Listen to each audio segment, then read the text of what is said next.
That's okay, Joseph. Towards you? Nah. No, don't do that one. Right there. That's good. Right there. Yeah. All right, go ahead. Should be good. Hey, shalom, shalom. Shalom. Hey, we the brothers out here. We the brothers out here in Tampa Bay. All right, the GMS camp out here in Tampa Bay, Florida. Back at you again with another live lesson, another camp through the spirit and power of Yahweh, Ba'ashem, Yahushai, Ba'ashem, Rakakadash. Oh Lord, Yahweh, Ba'ashem, Yahushai, Ba'ashem, Rakakadash. We're going to give double honors to our elders and our apostles of GMS, Great Millstone, who rule and teach well. Salutations to Call Akim on the four corners of the globe that push this word of truth and sincerity. And to you brothers and you sisters out there that may be listening and learning. May Yahweh, Ba'ashem, Yahushai, Barakatham. And you know, yeah, we in the midst of a big folly day, you know, coming up tomorrow, or not, yeah, tomorrow, you know, with the whole Super Bowl situation. One more. You know, but we're not really looking at that. We look at that as just another, what they call it, brethren circuses. You know, while they continue to inflate the economy, and you know, people aren't really understanding what's going on in the world. There's all types of geopolitical infractions going on from one side of the earth to the other. All right, don't think that just because the whole thing with the virus was going on, you know, that all these different nations still ain't forgot about what America have done onto them. All right, there's still talks of nuclear war on the horizon. Okay, go ahead and read that, because these precepts we bring out for the elect of Israel, but all nations also have a judgment in here, and they have, you know, a message within the scriptures. Go ahead, bro. Isaiah 34 in verse 1. Isaiah chapter 34 in verse 1, and it reads, come near, ye nations, to hear. Yeah, you different nations. You know, whether it be the nation of Edom, whether it be the nation of Moab, whether it be the nation of Ishmael, Cush. You know, there's nations all across the world. We could go on all day about the nations, but it says what? Read it again. Isaiah chapter 34 verse 1, come near, ye nations, to hear. Yeah, listen to this. Go ahead. And hearken, ye people, let the earth hear, and all that is therein. Go ahead. The world and all things that come forth of it. For the indignation of Yahweh, Ba'ashem Yahushai, is upon all nations. That's right. The indignation of the Most High, Yahweh, Ba'ashem Yahushai, is upon all these nations out here. Okay? That's right. You know, there's all these different heathenistic nations that are out here on the earth that are above the nation of Israel right now. The Lord's indignation is upon you. That's right. And we're giving you a message to let you know that it ain't going to be all sweet. There ain't going to be no, because what does it say? The heathen, they imagine a vain thing. Okay, yeah, I got two precepts real quick. I got some. Because the brother just read that the Lord had an indignation with the world. So this is Genesis chapter 6 and verse 5. It says, and the Most High saw that Genesis 6 and 5. It says, and the Most High saw that the wickedness of man was great in the earth, and that every imagination of the thoughts of his heart was only evil continually. Right? And he repented Yahweh that he had made man on the earth, and it grieved him in his heart. He's like, man, why did I even make these guys, man? Yeah. Just so they can just destroy my creation, just completely destroy the earth. The Lord said, you repented and making like, God damn. There's so much wickedness out here. Go ahead. And Yahweh said, I will destroy man whom I have created. You're gonna destroy. You can destroy man as whom I have created. The indignation. That's the and it's righteous, is it not?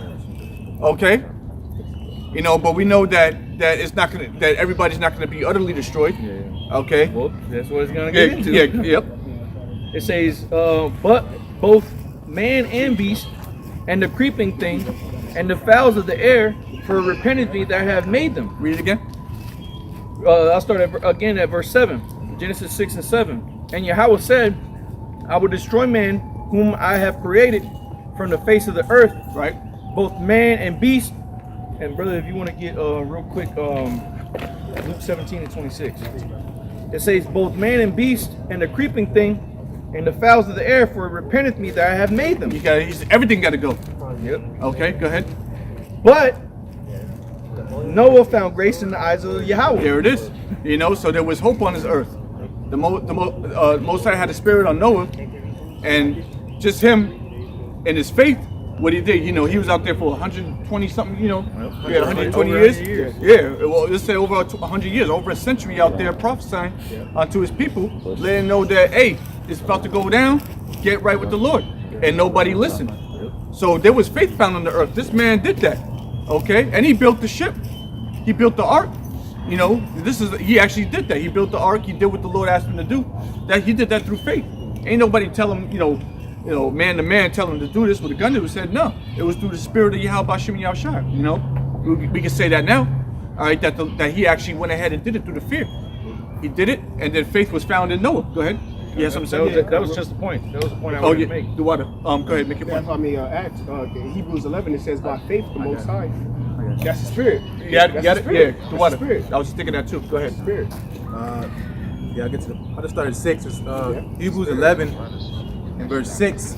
It says, but without faith, it is impossible to please him. It's impossible to please Yahweh Bashim Yahushua, to be a part of this fold if you don't have faith. Because brothers are out here strictly through faith. That's what's powering what brothers are doing. All right? And faith is a spirit of Yahweh Bashim Yahushua. That's one of the righteous attributes that the Lord wants us to have. That comes directly from the Lord. Faith is a gift, is it not? All right? Pursuant to the scriptures. Go ahead, bro. Read it again. Hebrews 11 verse 6. It says, but without faith, it is impossible to please him. He that cometh to the Most High must believe that he is. Finish it off. Yep, it says, and that he is a rewarder of them that diligently seek him. Yeah, read it again. He is. Yep. It says, for he that cometh to the Most High must believe that he is. Right. You have to believe that the Lord is the Lord. Okay. You have to believe that He is and none other above Him. Yahweh. Okay. When you get that name, when brothers got that name, brothers got happy. I can speak for myself, but I know I can speak for a lot of brothers here. When you first found out the name of the Lord, you was like, oh, you started saying it over and over again to remember it. You felt the power in it. You felt like you was a little kid and someone just gave you a semi-automatic, rifle. Like you could take over the world with that shit right now. When the Spirit of the Lord came upon us and we got the name of the Lord, we felt like we could take over anything. The name of the Lord is the strong tower. Hey, Get that real quick. Real quick.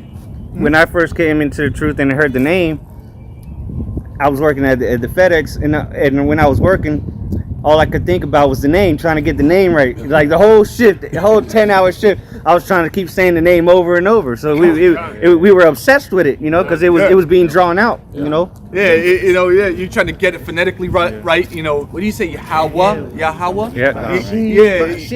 Hey, what do you say in the video? I gotta go home and watch it again. Hey, that's real. I mean, and that's just because the Lord got the fear on us. We know we need that.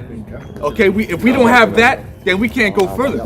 Hey, bros watching videos, bros writing down the name 100 times, man. Straight. Watching videos like, Yahweh Baba simply trying to get that boy right. You're saying it wrong, but the Lord knows your heart. He's like, yeah, he's trying. He's one of mine. I'm gonna give it to him eventually. Right. And then you see someone put it on the comment board like, oh, the brother's like, oh shit, that's how you spell it, and now you're saying it correctly. Hey, running the video back like eight times. Yeah, I did it. I know, bro. I know. That's exactly what I did. I remember being there, bro, and it was a beautiful feeling when you finally got it. It was like, okay, there it is. That's what the man's been saying. Go ahead. You want to say? Yeah. You got it. John chapter 17, verse 6. I have manifested thy name unto the men which thou gavest me out of the world. Thine they were, and thou gavest them me, and they have kept thy word. Read it one more time. I have manifested, John chapter 17, verse 6. I have manifested thy name unto the men which thou gavest me. Yeah, he manifested his name unto the men that thou gavest me. Talking about the elect. Go ahead. Out of the world. Out of the world, because we're not a part of it. We're not of this world. We in the world, but we're not of this world. Go ahead.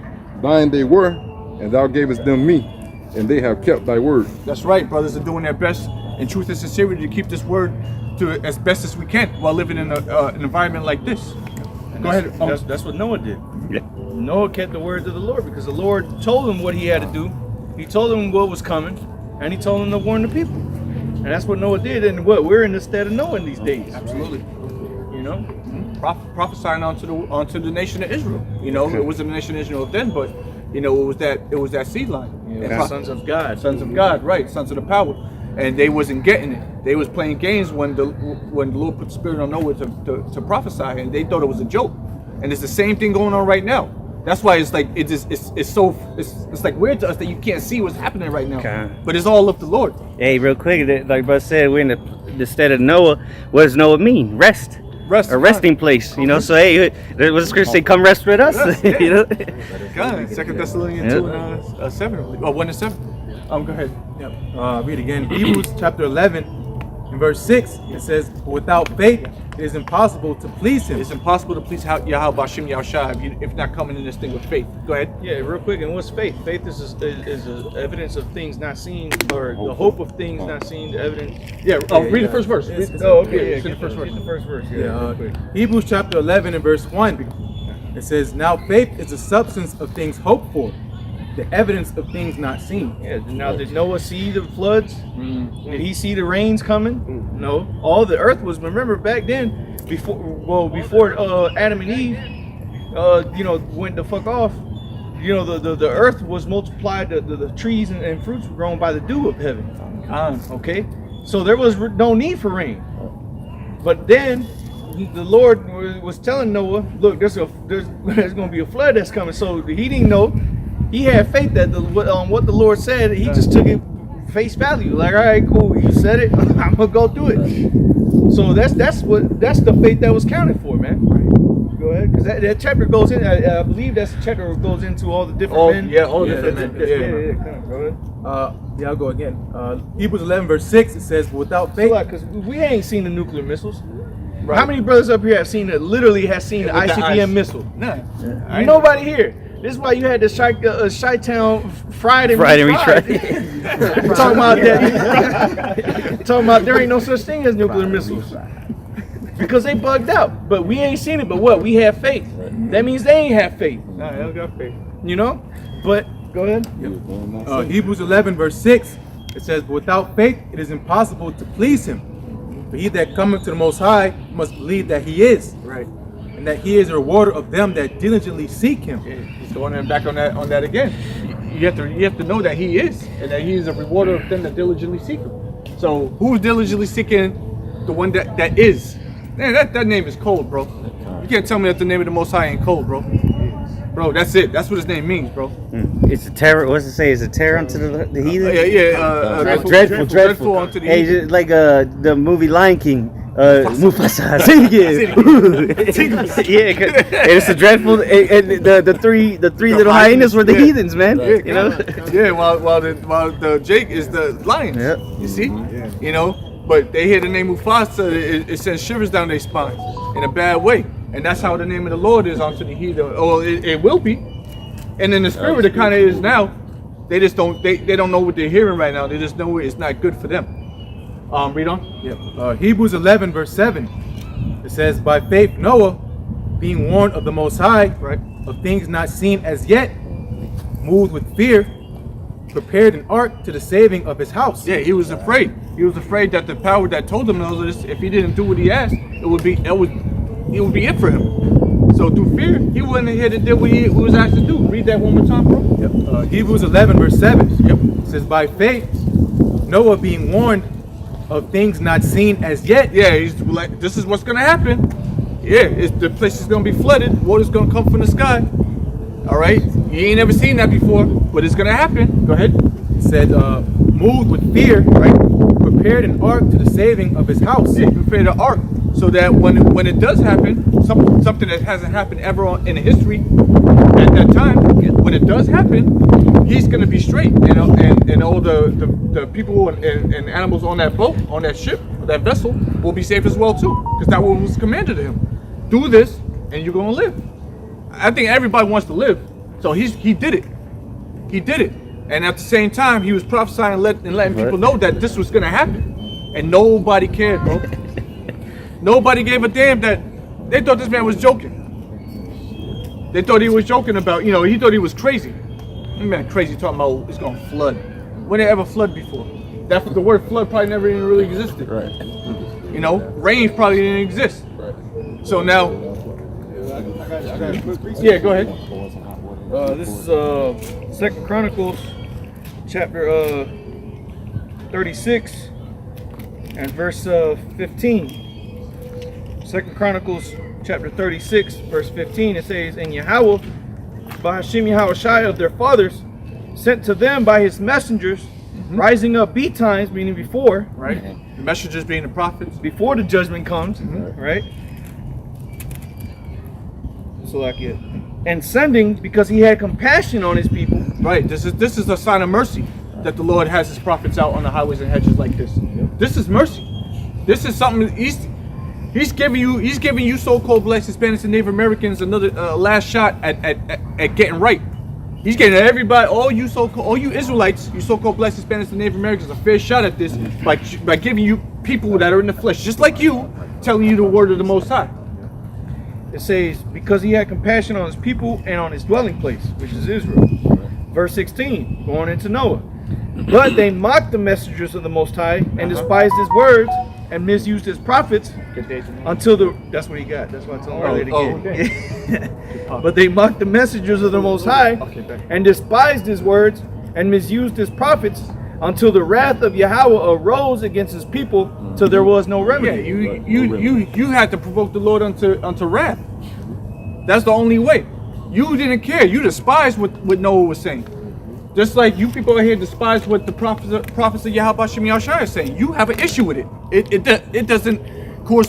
doesn't fit and correspond with what you believe to be real life. You have faith in this world. You got faith in America. You got faith in Joe Biden.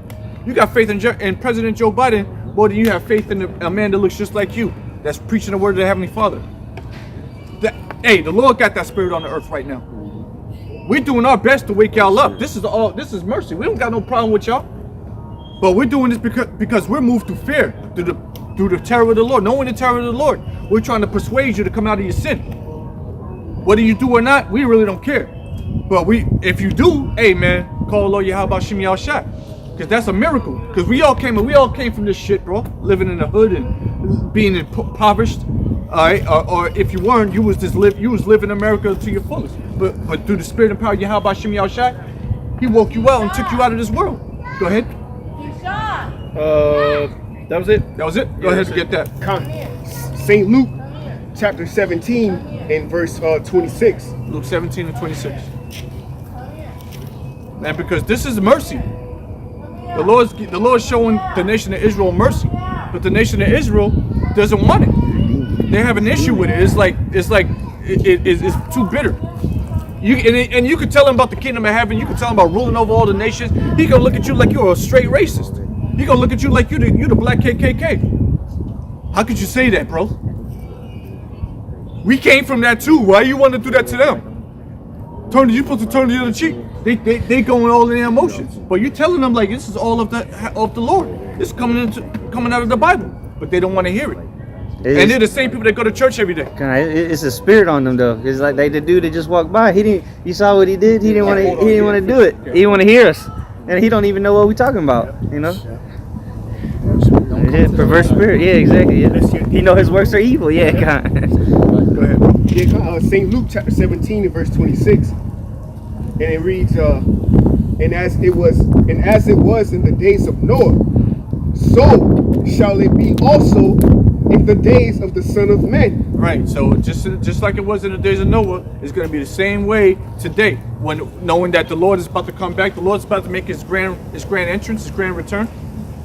All right.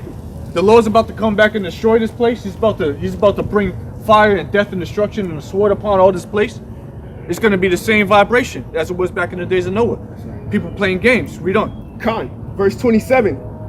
They did eat, they drank, they married wives, they were given in marriage until the day of Noah entered into the ark. They was going to the Super Bowl. They was going to weddings. They was going to funerals. There was graduation parties. All right. Birthdays. My birthday month. No, Jake B, it's my birthday month. Everything's a fucking game to Jake. Everything's fun and games. But read it again.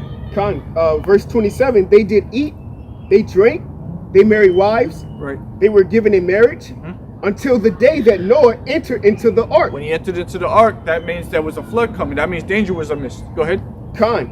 And the flood came and destroyed them all. Right. Death and destruction came upon everybody that wasn't in the ark. If you ain't have gills and fins and scales, you was fucked. You was through, bro. All you people out here died, bro, and you came back. You're back again, but you all died a horrible. Imagine drowning to death, bro.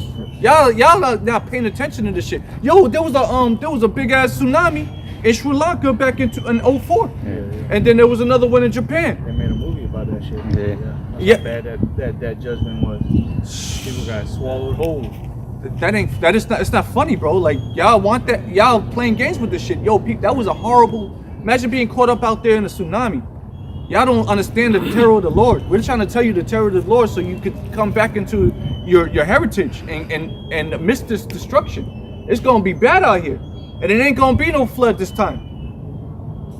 It's gonna be fire. You ever burned yourself before? It's not fun. It hurts. Finish that. Con, verse 28. Likewise, also it was in the day of Lot. They did eat, Right? they drank, they bought, they sold, they planted, they builded. Verse 29. But the same day that Lot went out of Sodom, it rained fire and brimstone from heaven. That's why the scriptures tell you everything written aforetime is written for our learning. All these stories that you've read about when you was a kid, or the story of Sodom and Gomorrah and the Noah's Ark and all that, this is written for you to learn. These things actually happen. All right, these aren't fairy tales. These aren't just old fairy tales that you learn when you were a kid and then you teach your kids. No, this is something that happened. This is written for you to learn and take heed, because the same things, history is about to repeat itself. Go ahead. Con, it says, and it rained fire and brimstone from heaven and destroyed them all. And the same thing is going to happen again. All right? Revelation says that this place is spiritually Sodom and Egypt. And we know what happened to Sodom. Okay? We see what happened to Sodom. It got burnt. It got completely obliterated. Okay? You had some. The whole earth at that time got obliterated by the water. And then the Lord gave us the rainbow and promised us, I ain't gonna kill everybody by the water no more. Right. But he ain't never made mention about nothing else. We said water. Which I got the precept of Yes. that real quick. This is Revelation 20 and 14. It says, and death and hell were cast into the lake of fire. This is the second death. So the Lord brought water one time. Now the second death is gonna be by fire. So the Lord didn't lie. He's not a man that he shall lie. He promised y'all, look, I ain't gonna flood the earth once again. I ain't gonna do it like that. But I'm gonna get your ass with the fire though, which is gonna be even worse. You know, because and it's rightfully so, because wickedness is even worse than what it was during the times of Noah. Let me get it. You know? And that's why the lake of fire is in America, because the worst things happen here in America. The worst atrocities, the most vile things happen here in America. And majority of Jake is here. You know,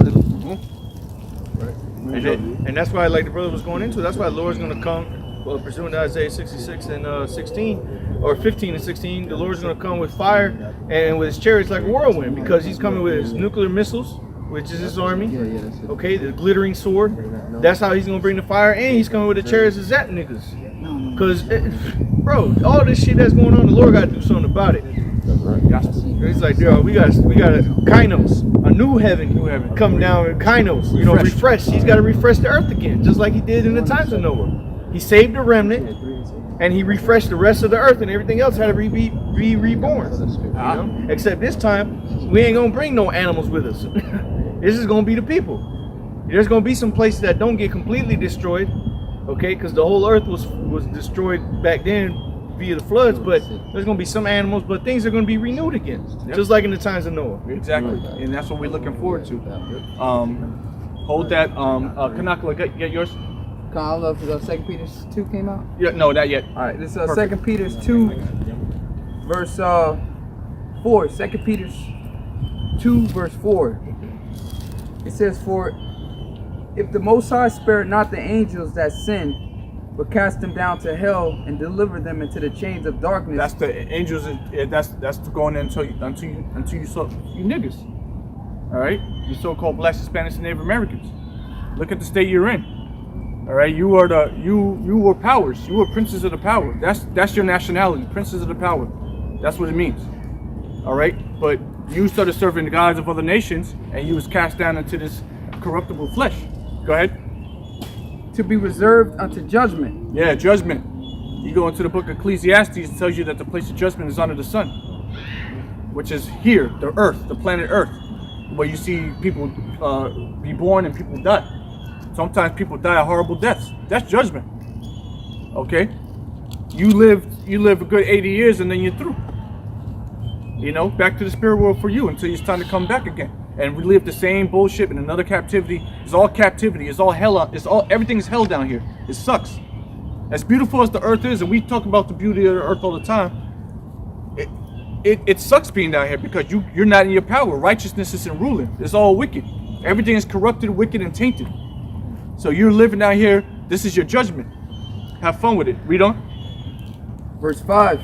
It says, "And spare not the old world, but save Noah and the eighth person, a preacher of righteousness, bringing in the flood upon the world of the ungodly." Yep, because he saved Noah, he saved his 3 sons, and his wife and his sons' wives. That's 8 people. That was it. Who knows how many people was living on the earth at that time? But they all perished. Everybody died. Nobody was worthy to make it into the new world. And through those 8 people, you get us, and you get the whole world. Everybody you see, all the different nations, all the different creeds you see on the earth, comes out from those 8 people. All right, that was the mercy of the Lord then, but that was also the wrath of the Lord. You see how pissed the Lord was that He killed everybody? He was pissed, and He did the right thing. Hey, it's a beautiful thing that happened. Now we have the story, and we can see that the second version of that is coming soon. More on that, bro. Con, the point. And the number for 8 in Chinese is a boat. It's a boat? It's a boat, yeah. Oh, look at that. Remember the elders brought that out a few years ago, so that backs up, more, evidence of scriptures, because their number 8 is a boat, Wow. Verse 6, just the point. It says, "And turning the cities of Sodom and Gomorrah into ashes, condemned them with an overthrow. Go ahead. Making them an example unto those that after should live ungodly." You see? So that was an example for us today. If you live ungodly, you're gonna get burnt down like Sodom and Gomorrah. If you live ungodly, you're gonna die, perish like everybody that perished during the days of Noah. It doesn't end well if you go contrary, if you rebel against Yahweh Hashem Yahushai. It's never worked in the past. It never worked.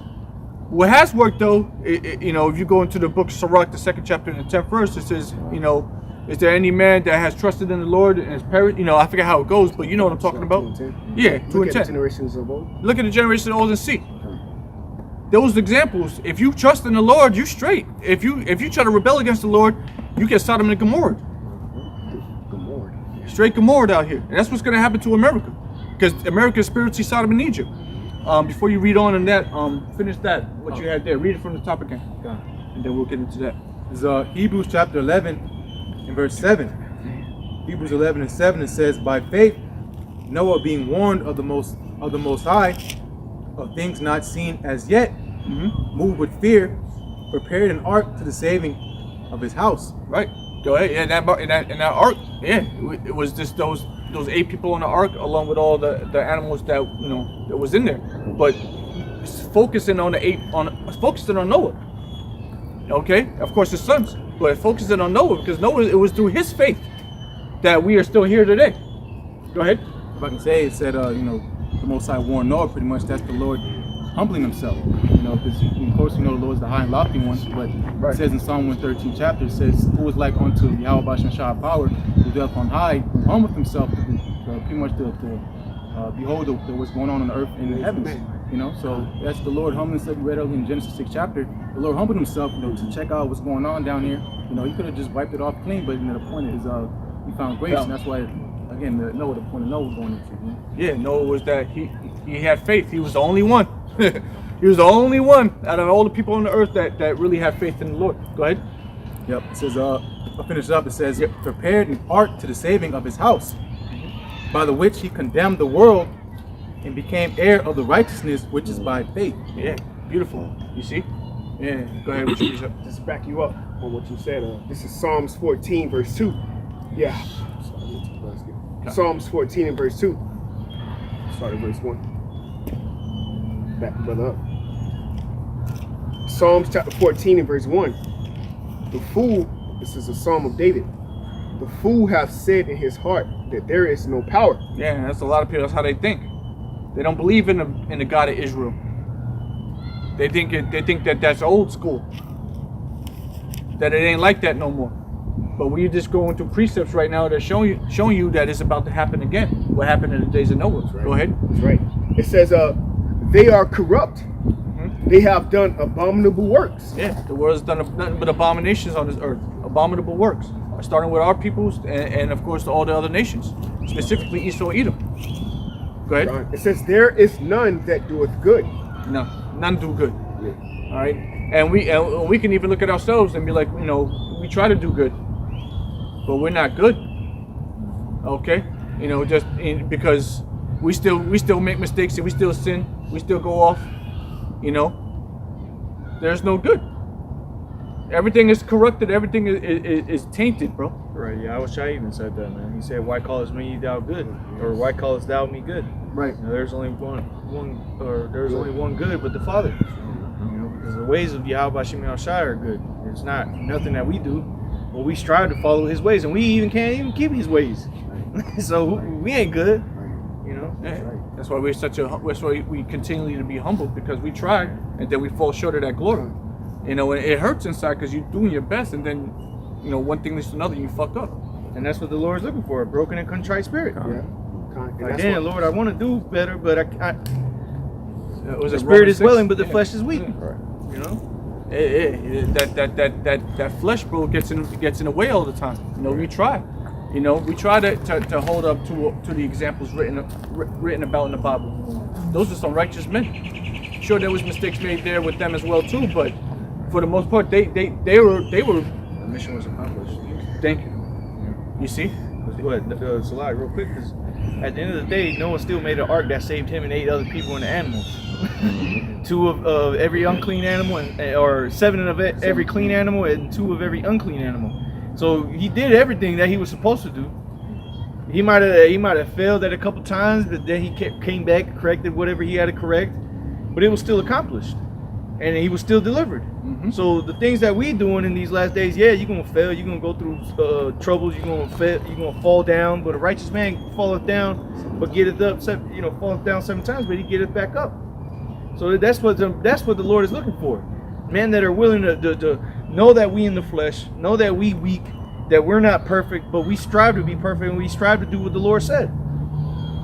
That's ultimately what what's the Ecclesiastes 12 and last precept? 14. The whole duty of man is to fear the Most High and do His commandments. What He commanded us to do, to come out here on the highways and byways, and follow His commandments to the best of our ability in the land of our captivity.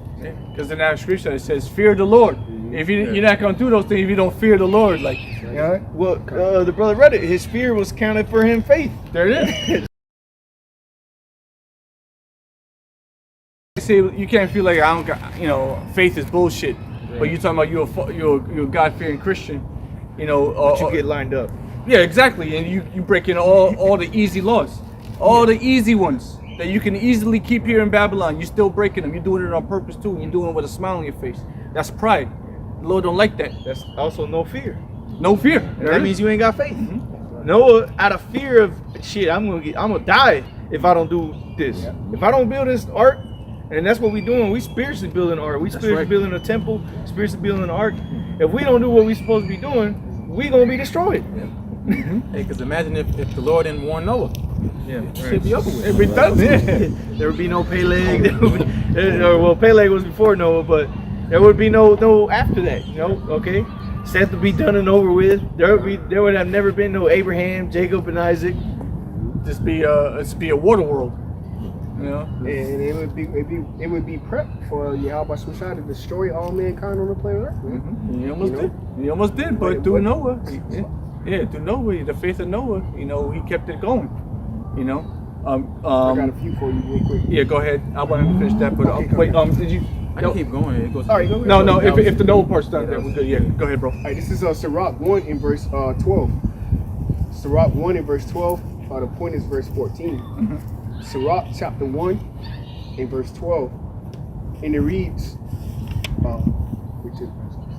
the fear of the Lord, Yahweh Bashmi Shai, maketh a merry heart, and giveth joy and gladness in a long life. Yeah, because when you truly fear the Lord, that means you have the truth is starting to take hold of you. you're starting to be, you're getting cleansed.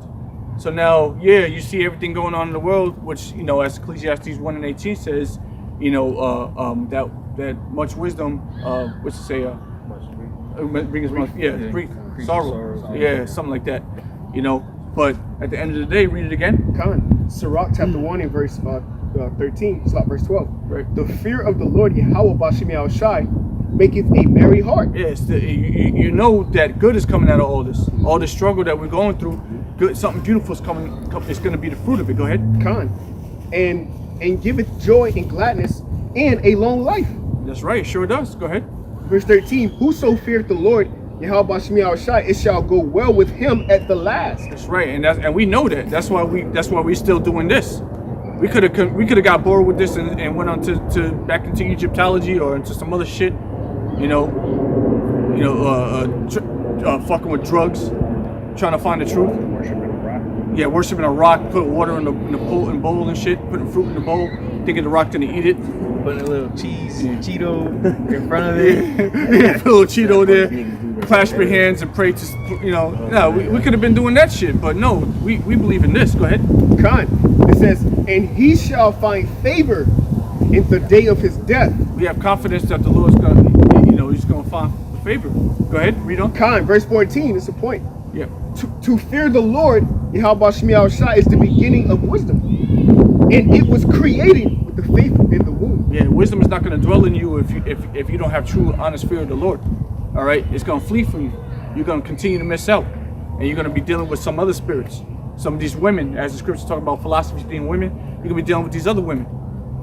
You're going to be dealing with them and getting all types of clap and gonorrhea. Because that's what that's going into in Revelations. We're talking about the virgins. I forget what chapter that is. But Defiled with women. Yeah, defiled with women. Yeah. You know, that's talking about, you know, the philosophies. They ain't talking about, oh shit, well, he ain't never had sex with nobody. You got to be a virgin. Well, then we all through. Yeah. And the majority of Israel is through because Jake is one horny motherfucker, man. So Noah was a piece of shit because he had children. Yeah. Jacob was a fucking asshole because he had children. Yeah. What are you talking about? Yeah, 12 children. Yeah. Hey, our forefather Abraham, he had what? He had a Hagar, right? As a Abraham. Yeah, he must have been a jerk because he had Isaac. Yeah. He had Ishmael, and then he had like I think he had 8 kids. I could be wrong, but I think it was 8. Who? Jacob, Abraham. Abraham 8, yeah. Jacob had concubines as well. Shit, King Solomon. Yeah, wives. 700 wives and 300 concubines. Right. So all the beautiful things about King Solomon in the Bible is null and void because he had sex. Yeah, well, he had the money, right? He had the, I forgot. Don't even name them. That's the breakdown. Nah, it ain't the breakdown, man. Yeah. But real talk, you see, you know, you gotta seek on the wisdom. Wisdom is where it's at, you know, and it's not gonna deal with you if you don't have the fear of the Lord. You gotta really fear Yahweh Shemi Shai. You gotta understand when you read these scriptures or when you hear these scriptures being read, then it's this is it. All right, that's what it means. Okay, the brother broke it down. That's what it means. I need to change my ways. I need to do better. This is Psalms 25, verse 14. Psalms chapter 25, verse 14. The secret of Yahweh is with them that fear him, and he will show them his covenant. The secret of Yahweh is with them that fear him, and he will show them his covenant. So only the ones that fear the Lord are going to get the mysteries. All right. So it starts with the prophets. Amos 3 and 7. You see, and then of course the believers. Amos 3 and 7 says that surely he will do nothing until he reveals his secrets unto his servants, the prophets. The Lord ain't gonna do all this until the prophets are out here. They got the understanding and they can actually relay it to you lames.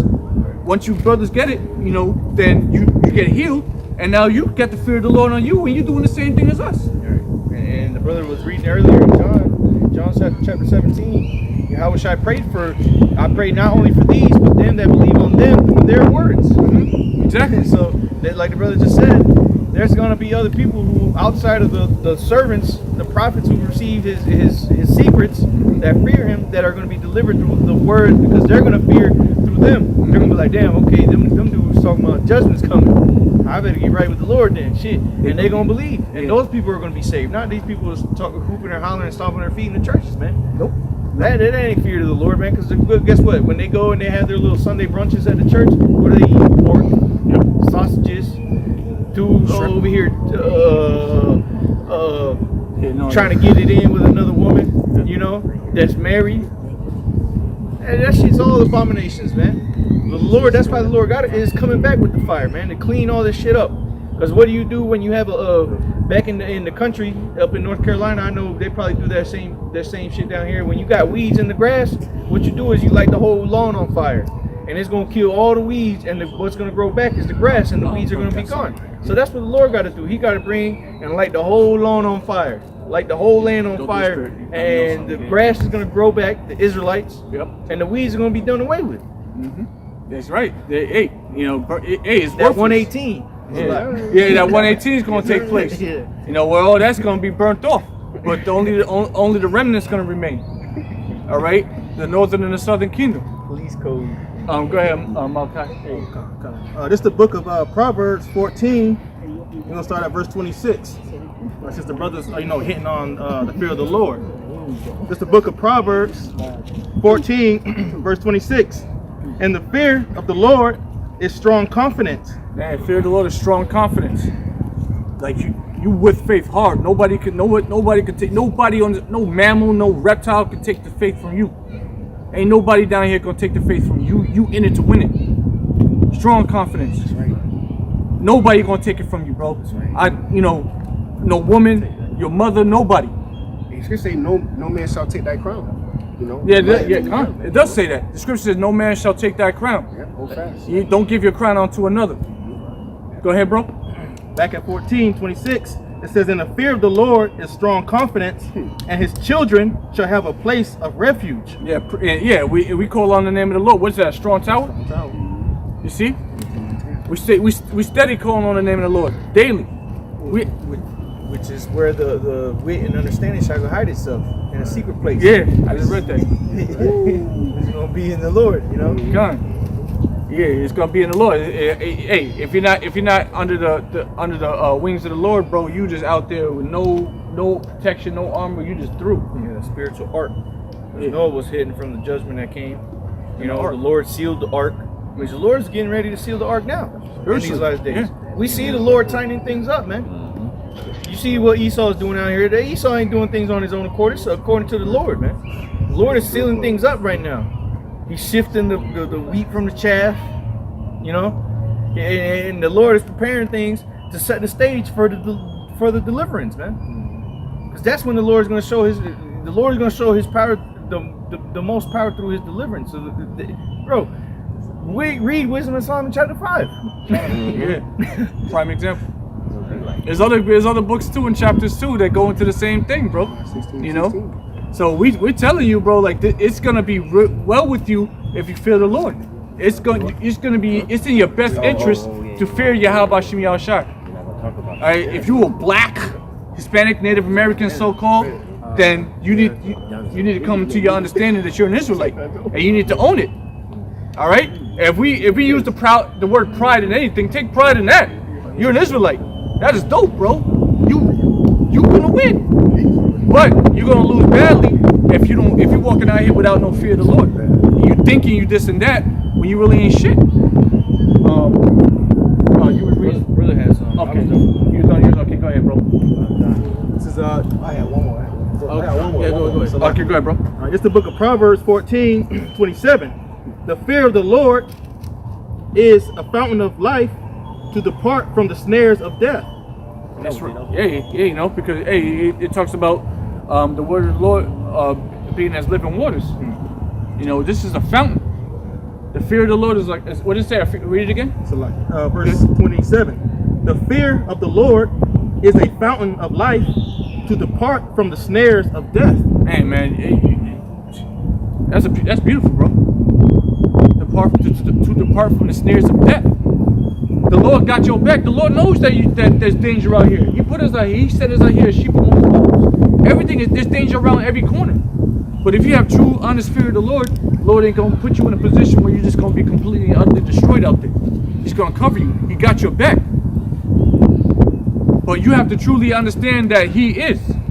Going back into that Hebrews, I think it was. You got to understand that the Lord is, and there is none with him. Somebody get that. I mean, piece of Nebel. Go ahead, bro. Whoever got something, I know. I got something real quick. Yeah, go ahead. This is Psalms chapter 34 and verse 7. Psalms chapter 34 and verse 7. The angel of the Lord Yahweh, Ba'Shem Yahushai, encampeth round about them that fear him. Read it again. Psalms chapter 34 and verse 7. The angel of Yahweh Ba'Shem Yahushai encampeth round about them that fear him. There's literal protection around brothers that you can't see with your third dimensional eyes. You can't see it. All right, we can only see a certain spectrum of light with these eyes. And you can't see the spiritual realm with these eyes. But the Lord said that there's angels encamping around brothers that fear him, that fear the Lord. Yeah. They're right here. Like you, bro, like if you can see this shit, if I can see this shit, bro, you'd understand that your faith will be completely sealed. Right. But the Lord is telling you that your faith comes by not seeing. And I believe it was Joshua. I might be mistaken, but when he prayed, he was like, Lord, open up his eyes to a servant. Alicia. He's like, open up his eyes to a servant that he may see them. And he opens up his eyes and he's seeing all the chariots on the mountains. Because the guy was scared. He was like, how are we going? There's more of them than there are of us. And he was like, no, can't worry about that. There'd be many with us than there'd be of them. And he's prayed to the Lord. He said, open up his eyes so he may see.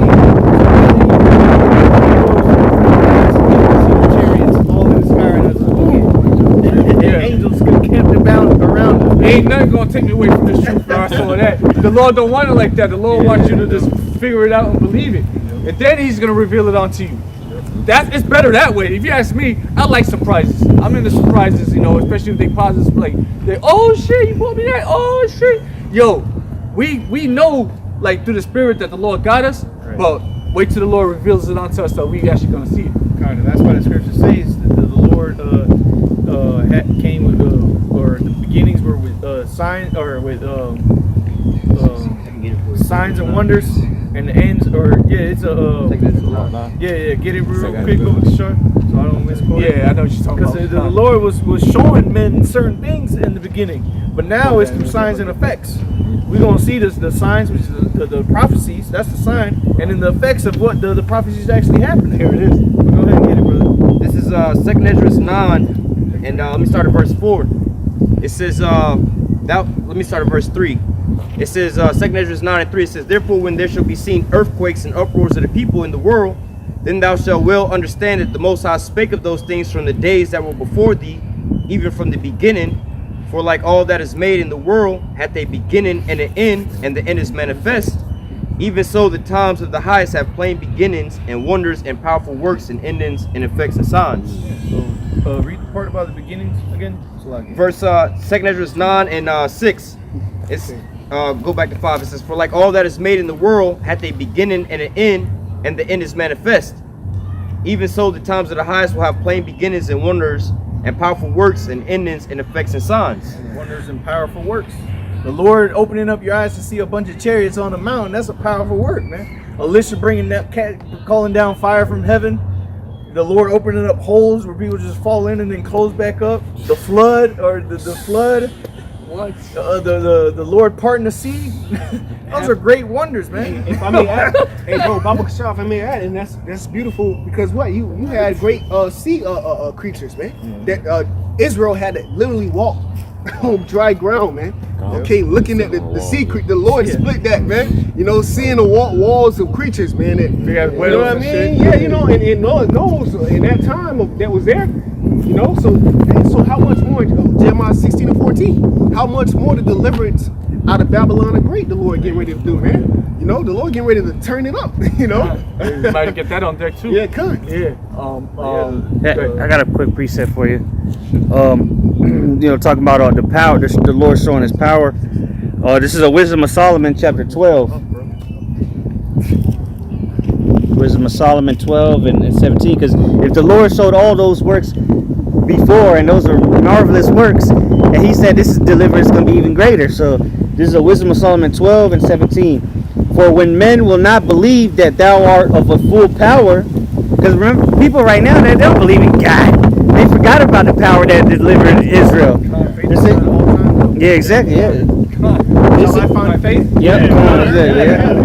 But at the same time, Scripture saying that faith is going to flourish, but it's only going to be with a small remnant. The rest of the world, them niggas crazy.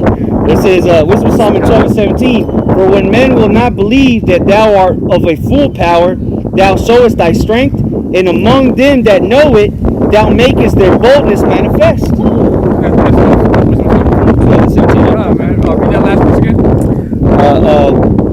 For when men will not believe that thou art of a full power, thou showest thy strength.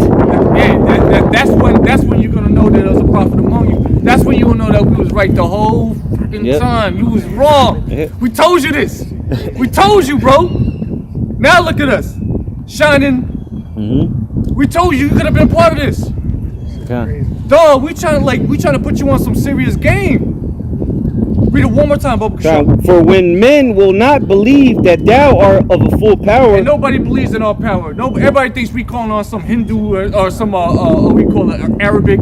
They part of ISIS. Yeah, we some ISIS. Like, yo, y'all making mad fun of us. Y'all think this shit is a game, bro. You think the name is a game. Yeah, you think a lot of these other camps think the name is a game. You making fun of you making light of the names. Read it again. For when men will not believe that thou art of a full power, thou showest thy strength, and among them that know it, thou makest their boldness manifest. That's right. You gonna see it.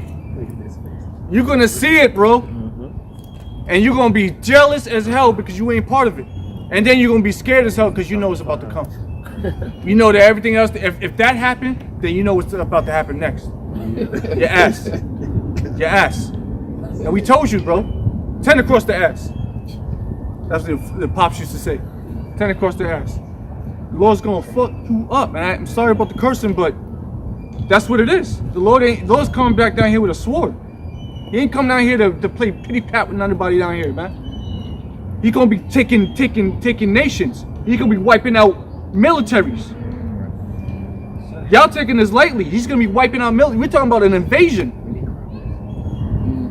Y'all think this aliens, it's all funny, it's all cute, Independence Day. No, bro. This thing is terrifying. That's about to happen now. It's gonna be a terrifying situation. Remember what happened at the end of the first Avengers when that sky opened up and that dimension came out and all them beasts came out of that shit? That's what's gonna happen. More or less. But it's gonna be righteous. We're gonna see it as righteous. You're gonna see it as some wickedness. You're gonna see it as demons coming. You're gonna be scared. You're gonna be pissing your pants. We're telling you that this is gonna happen. Real quick, going into what the brother read and what you were just saying. Luke chapter 18, and I'm gonna start at verse 7. Luke chapter 18 and verse 7. And shall not the Most High avenge his own elect, which cry day and night unto him? That's a rhetorical question. Of course he will. Go ahead. Though he bear long with them, I tell you that he will avenge them speedily. Absolutely he will. Quick! It ain't gonna be no drawn out battle, bro. It's gonna be quick.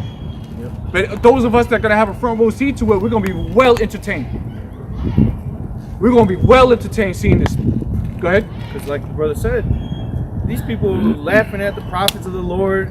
They're over here thinking it's a joke, making memes, and just the other day I seen it was a Family Guy dude, Peter.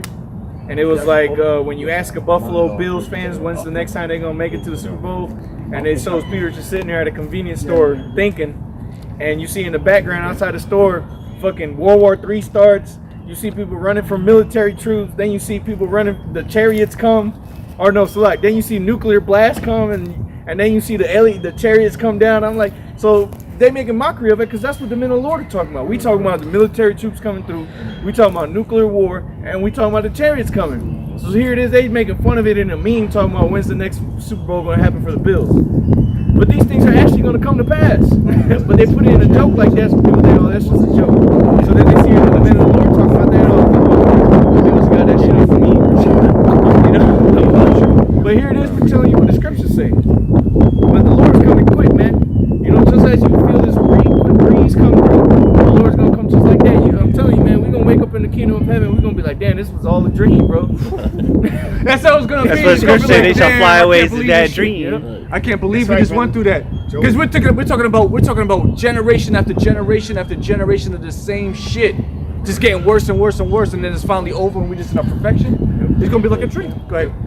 Nevertheless, when the Son of Man cometh, shall he find faith on earth? Yeah. Because look at it now. You be damned. Like damn, it's a real honor and a pleasure to find a brother like one of us.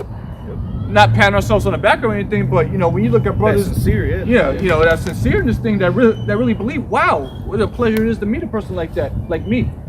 There's not too many people like us out here. We're what's the word I'm looking for? A rarity.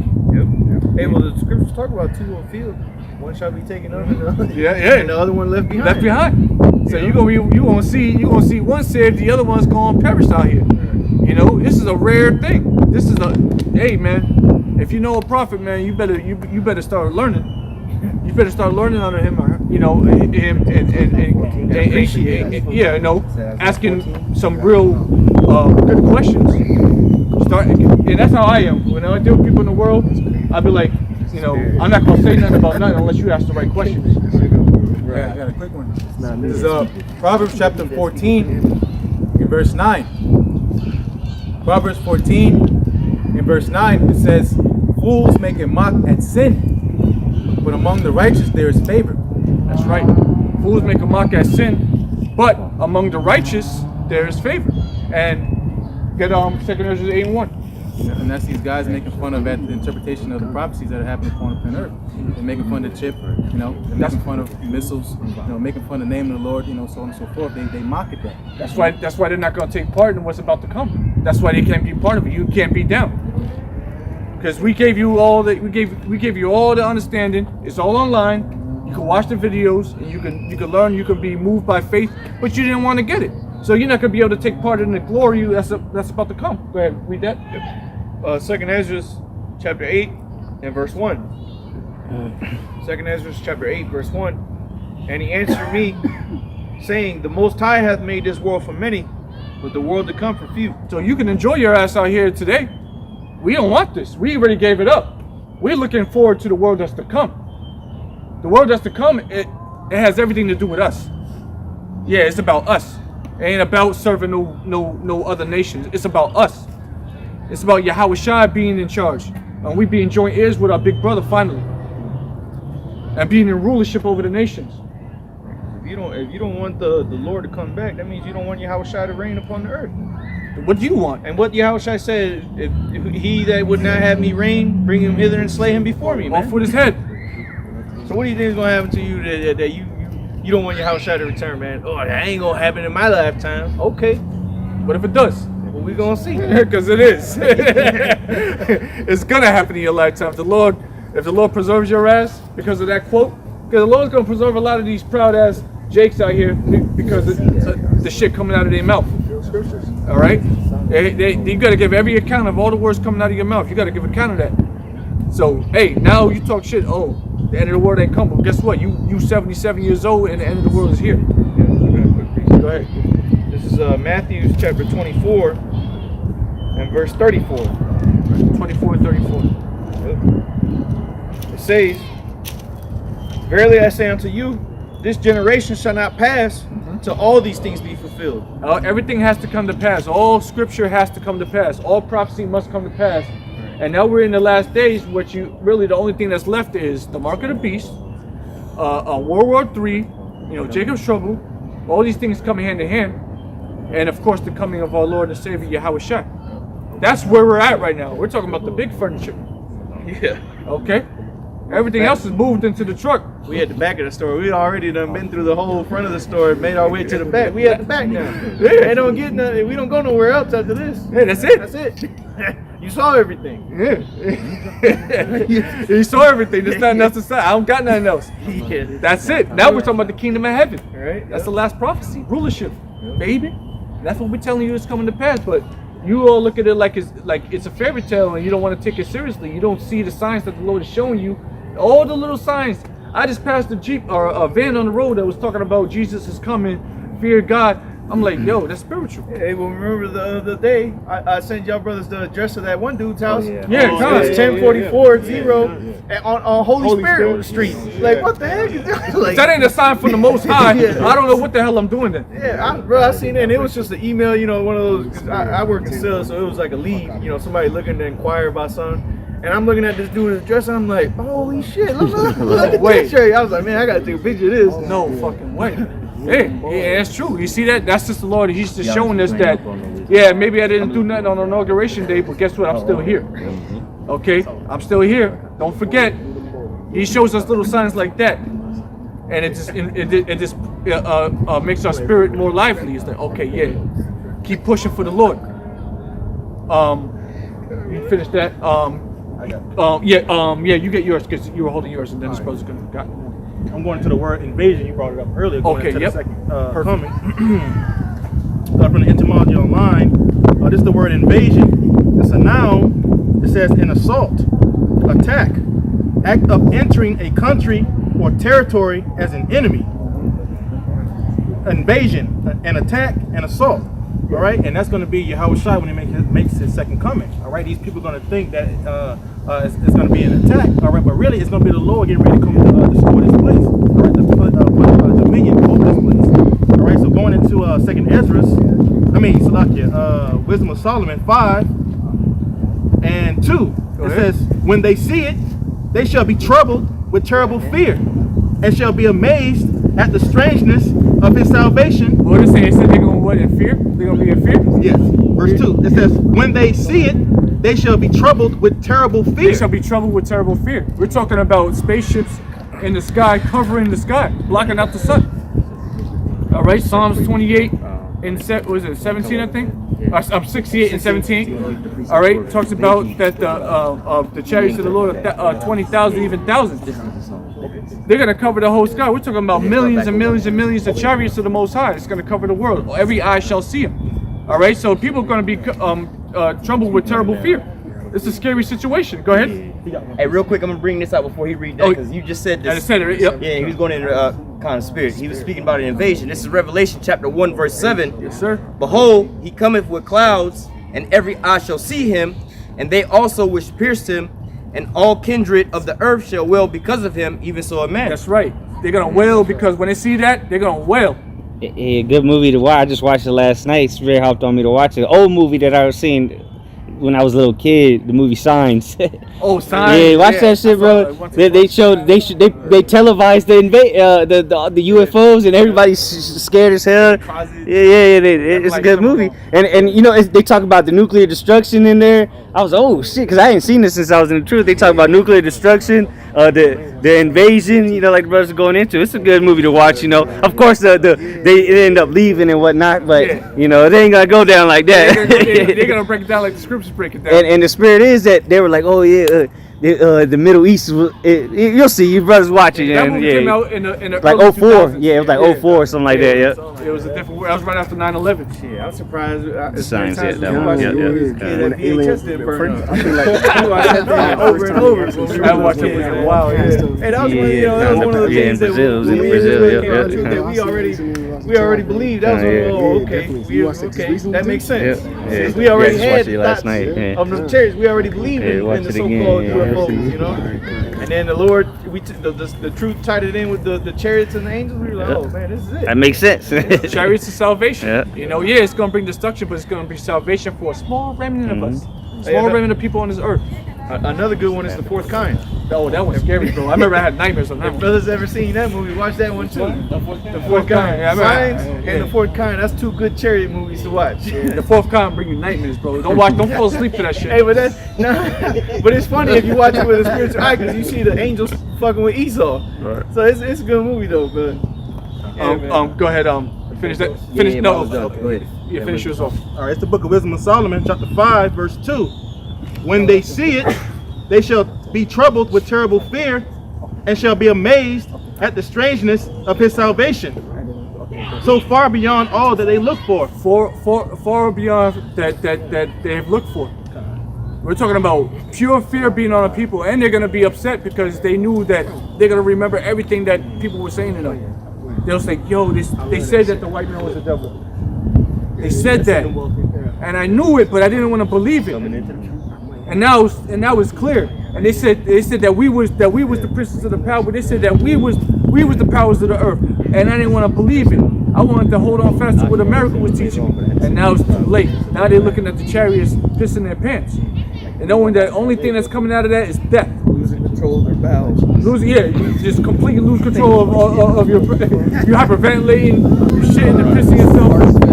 If you're that scared and you lose control of your bowels and your bladder, that's some fear, bro. I ain't never pissed myself over fear before. Go ahead. This is 2nd Ezra chapter 5 and verse 10. 2nd Ezra chapter 5 and verse 10. And shall be sought of many, and yet not be found.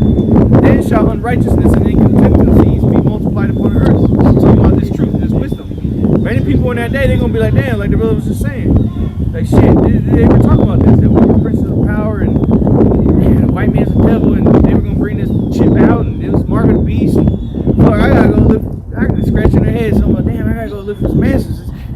Where's Ja? I'm like, please, well, Ja. Where's Ja? Where's Ja Rule at? They ain't gonna find it. They gonna be coming through this park. And I remember seeing them on this trail, like, where they at? Hey, we laugh, but this is some real stuff, man. This is what's gonna happen. This is a story that's gonna play out all over the earth. 8/11. It's gonna play out in every major city on the earth. People are gonna be looking for the prophets, and the prophets aren't gonna be there no more. You chose to believe when it was too late, when the chariots already started filling the skies. Now you believe, bro? That shows you ain't got no faith. The Lord's looking for faith out here. He ain't looking for nothing else but faith. And the men out here, they're showing faith by what? Giving their bodies up as a living sacrifice, showing themselves approved. I got you right here. Go ahead, real quick. 2nd Ezra, chapter 9, and verse 11.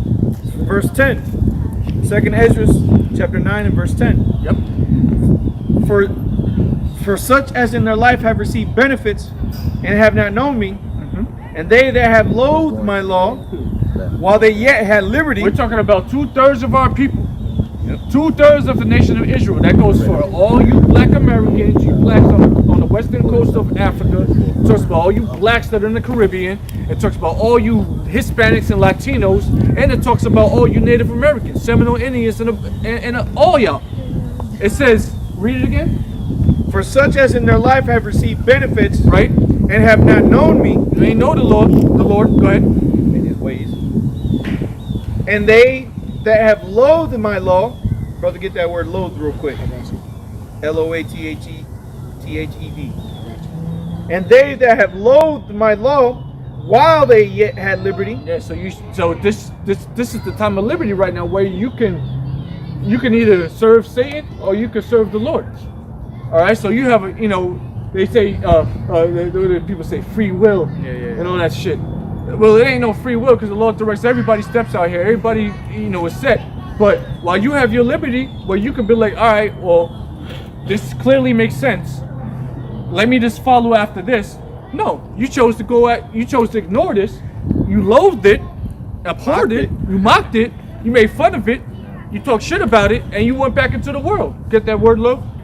Hey, real quick, the brother had just read where he said they receive benefits, but they have not known me. Because when we out on the highways and the byways, sometimes you might see a different nation might come up, you can perceive that they're a different nation. You'll be like, they ask, like, it's not really for you, right? But who is this actually for? We out here for what? The so-called Negroes, Latinos, and Native Americans. Specifically out here to teach you about these certain things when nobody else really cared about you, like, and anything else, how to get up in the head in America, the little secrets that these Edomites know. But we actually got something for you, specifically for you, right? But yet you don't want to hear it. Hey, that's what got me. That's what got me. It was specifically for us, for this set of people. It was clear on the race of people that the Lord is dealing with. That's what got me into it. I'm like, okay, this is about blacks, Hispanics, and Native Americans. That makes a lot of fucking sense to me. We're the ones that are getting fucked up out here. It makes mad sense. Let me follow this Bible shit. That's what I was saying. And even though this word is geared towards Israelites. And the things that all of Israel has gone through is only really for a remnant.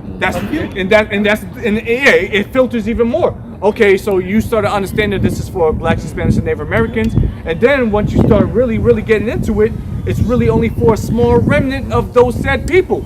And then you start having faith that maybe you're one of those people. And so you doing everything in your power to please the Lord by keeping His law, statutes, and commandments while living in this crazy ass world. And it just helps you further be one of those people. It makes your chances better. And that's beautiful that it's only for a remnant, because if we was waiting for all Israel to wake up, yeah, exactly, no flesh be saved. yeah, bro. Hey, but that's why I say, but for the elect's sake, Yeah, exactly. So shall that's, those times be exactly. shortened. So that's the beautiful part about it, bro. We sitting here waiting for all Israel to wake up. Not gonna happen like that, bro. This is for a remnant. I woke up, that's all I know. You better wake up too, because I woke up. Yeah, because you could have spent 20 years on a corner with a nigga, and you come across this truth, and you wake up, and he won't get it. You won't get it. And y'all been through the exact same things, and you sit here and you trying to explain to him, look, bro, this and that, this, that, and the third, whatever and whatnot, and he ain't gonna get it, bro. Yeah, he ain't gonna get it because it wasn't meant for him, even though he's an Israelite. He's gonna learn the same shall know about death by pain, which is what we're gonna get into right here. Yeah, finish that off. Verse 11, it says, and when as yet place of repentance was opened unto them, Right? understood not, but despised So it. pace of repentance was opened up onto you. Mercy was shown to you, but you would say, hell no, I don't want that. I'm trying to get money. I'm trying to get money, man. I want to go to Miami. I'm trying to stunt. I ain't trying to do this on a Saturday. I'm trying to stunt. That's what you said. You understood now. You despised it. You thought this was some dumb shit. You call this stupid. What we're doing, you call this stupid. You was making fun of it. Now read the next verse. Verse 12, the same must know it after death by pain. That's the only way. You're gonna have to learn it after death by pain. So you're gonna have to die a horrible death and then be reborn into the kingdom of heaven as a newborn baby, curled up in your mom's womb, man. And then you be raised up, and then the laws and statute commandments are gonna be written in your body. So you're not gonna go off ever again. Then we're gonna tell you what you was doing in the world. Like, this is your ass in America. Look at you in Cleveland, acting like a goddamn idiot. Maybe your boy, you came with your boy when you first started coming out. Zion. Right? You came with your boy, and where he at? He ain't out here. And they came from the same background. Both played football. The dude was just in college. What's your Lord knows where he's at. He made the NFL. No, he didn't make it. Yeah, see, you forsook the truth, and now you being mocked. We making fun of you right now. You have something? He had a That's what he precept. told me when he came out.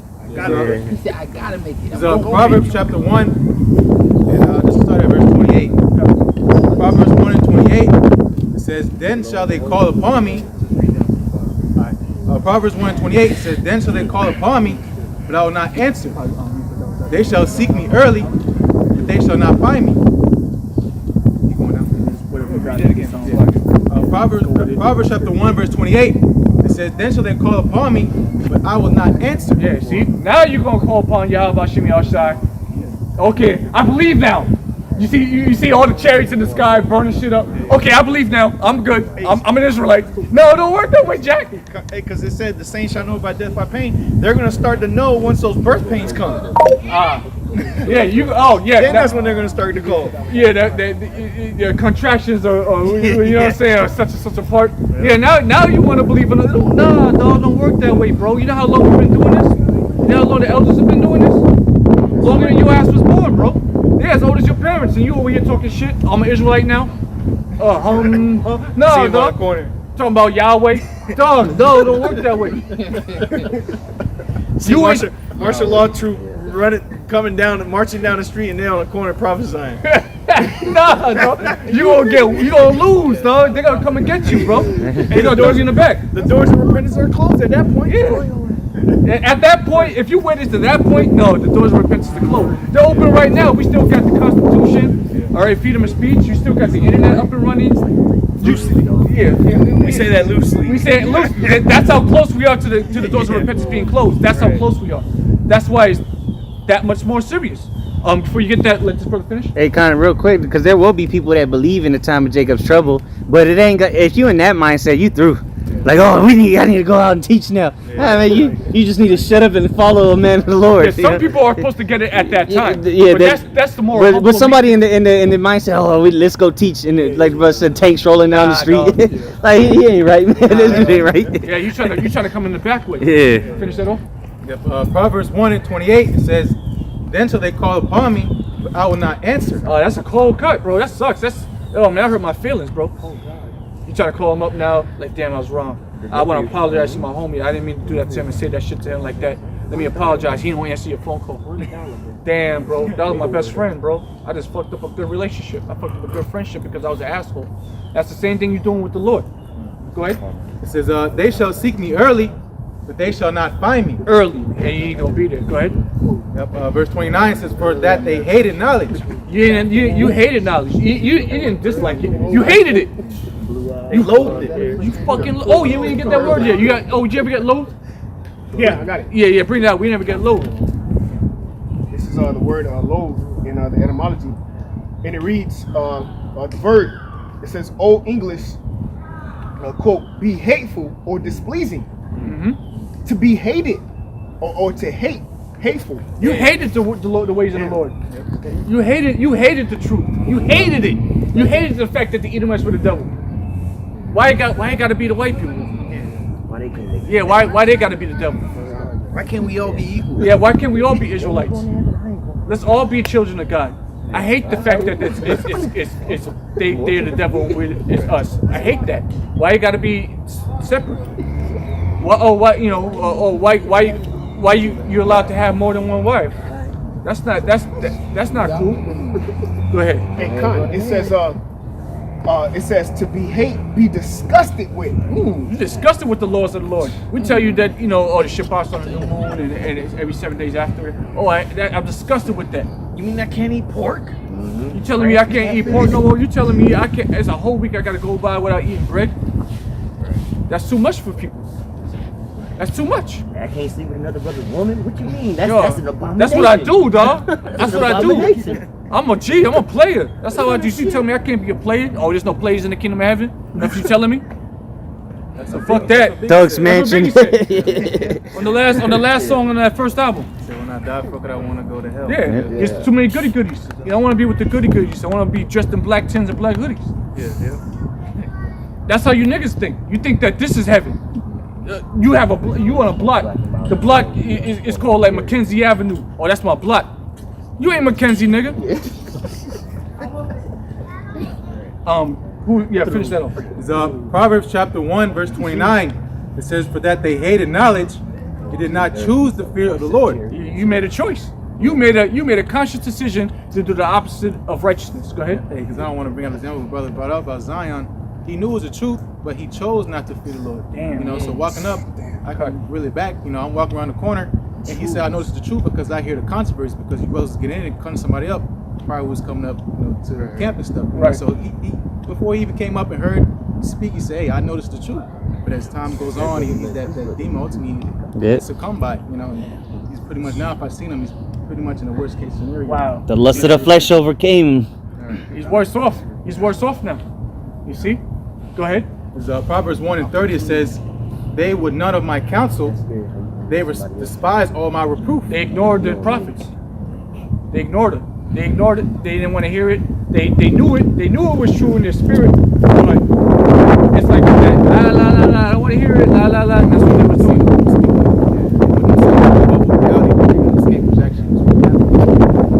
Now you're being judged even harder. Go ahead. Proverbs 1:31, it says, therefore shall they eat one way. Okay, now you're gonna have you made the lane. Go ahead. It says, and be filled with their own devices. Sucks, huh? You should have listened to the prophets, bro. You should have got sealed, bro. How you not get sealed like we got sealed? You stupid? How could you not get this? How dumb can you be, bro? Like you don't see what we're saying is the truth. We're bringing it out. We're showing you articles and we filtering it through the scriptures. Breaking it down for you, right? And at the end of the day, like the scriptures say, you have not chosen me, but I have chosen you. You were supposed to get it.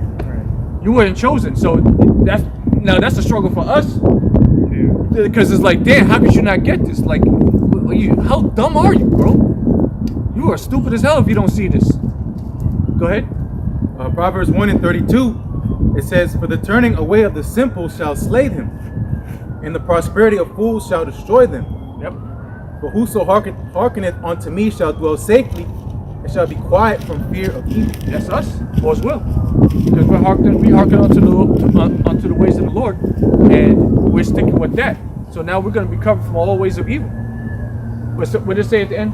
What did it say? Yeah, read again. Proverbs 1:32, it says, "But whoso hearkeneth unto me shall dwell safely, and shall be quiet from the fear of evil." Yes. Quiet meaning comfort. Their soul's quiet to get rest, because we have the truth. Going back to Noah. Okay. You know, like we started the lesson. The men of the Lord. We're gonna be somewhat afflicted, but we're gonna be at rest because we know the Lord. We trust in the Lord. Lord's will we be those men. You know, but. All right, shalom. Yeah, Habakkuk 2. Yeah, because you know, because there's just recently a nuclear threat with Russia and China with America. All right, we're gonna get into that, man, because you know the narrative being painted over here in the States. You know, all the propaganda, Fox News, this and that. They, you know, it says Russian aggression. You know, they say pretty much like cyber attacks. You know, so on and so forth. They saying with China, you know, they're being aggressive in international waters, but you know, it's within it's called the South China Sea for a reason. But go ahead and get that real quick. Get right to the point. I ain't gonna make it too long. This is the book of Habakkuk, chapter 2, verse 5. It says, "Yea, also, because he transgresses by wine, he is a proud man, neither keepeth at home." Okay, neither keep it at home. All right, it's all about oil at the end of the day, man. You know, that's why they're having it out. All right, China is trying to come what it is energy. Their independence for energy. All right, it's a lot of oil over there in them islands. Okay, so that's why they're having it out with China going over there in those islands. And it's getting ready to start a war because why they don't want China to become oil independent, so to say, man. Okay, because that's why the U.S. dollar is still strong, and the reason why they can still print money is because the U.S. dollar is backed by oil. That's what it's backed by, and the Saudis are the #1 oil exporters. You know, so that's why pretty much they're able to keep printing because it's connected to the oil. That's the only reason why they're able to keep printing. So if China is trying to become oil independent, okay, then they're not going to buy oil from the Saudis no more. And then what? That's gonna kill the U.S. dollar, man. So it's all about dominance and positions of power, man, and resources. All right. Same thing with Russia. All right. The whole thing with Syria, it was just about oil. Okay. They was trying to pretty much run a pipe from Saudi Arabia, all right, to Europe, okay, through Syria, but that's why Russia came in there and stopped it. Okay, so the same thing with China, same thing with Russia. So that's why it's a nuclear threat, because you got those two superpowers trying to become oil independent, if you will. Okay, go ahead. Going back to Habakkuk chapter 2, verse 5, it says, "Yea, also, because he transgresses by wine, he is a proud man, neither keepeth at home, who enlarges his desire as hell, and is as death cannot be satisfied, but gathereth unto him all nations, and heapeth unto him all people." And that's why they trying to protect Iran. Okay, because if Iran, you know, if they get going and become that #1 oil exporter, then down goes the U.S. dollar. Okay, that's why China and Russia are not going to allow that. All right, go ahead. Habakkuk 2 and 6, it says, "Shall not these take up a parable against him, and a taunting proverb against him, and say, Woe to him that increaseth that which is not his?" Yeah, woe to him that increases that which is not his, man. Okay, trying to go over there and take over the South. It's called the South China Sea for a reason, man. You know, you have no business being over there in the Middle East. So all these is going to take up a parable against you. It's going to pretty much be the end of you, man. Because you're going to go and get into a third world war, because you can't help but declare war on Iran, man. And China and Russia is not going to allow it. That's why that threat of nuclear war is at an all-time high, man. And it's all based off of greed, man. Woe to him that increases that which is not his. It's all based off of greed. You know, you want to maintain that dominance, but you know, if China become independent with being able to produce his own oil, it's not going to buy from the Saudis no more. Okay, go ahead. Yeah, something you want to say? Yeah, going into that with the Chinese thing, they have what they call, like what the brother was explaining about the American dollar and the oil, they call it the petrodollar. In order to to move oil, buy oil, or anything to do with oil, you need the American money to do it. China's got what they call the petro yuan to so-called replace that. Then you also got, like what the brother was saying, with the Nord Stream 2 pipeline over there, Russia them trying to supply oil to America's allies, man. They just trying to stop the inevitable from happening and America getting cut out, man. Yeah, because I think Russia's the number 2 exporter of oil after Saudi Arabia. So that's what they, like the brother said, they were trying to, well, they are now. They finished the pipeline due to Syria. Syria. Yeah. But they trying to sell it all the way up to Germany. And exactly, like to the EU. And the Germans and them are like, wait a minute, we can get a better quality oil for cheaper price, and we ain't got to deal with the Americans no more. Why not take it? What the hell? And then that's what, like the brother was saying, that's what they're about to cut off Saudi Arabia, which is what America's allies, because I think China's number 2 importer of oil is Russia. So they're about to say, hey, the hell with Saudi Arabia, we're just gonna get it from the islands and shit in Russia. And Iran, and Russia, So that's what's happening right now, and that's because if Russia did not pump oil, we would be able to print the dollar unlimitedly. You know, so the only thing stopping America from being able to print that dollar unlimitedly is because Russia is still pumping oil. All right, Russia's still pumping oil. Because if not, they'll be able to print the hell out of that dollar, man. And that's the only reason why they're able to keep printing it is because the Saudis is the number 1 exporter of oil.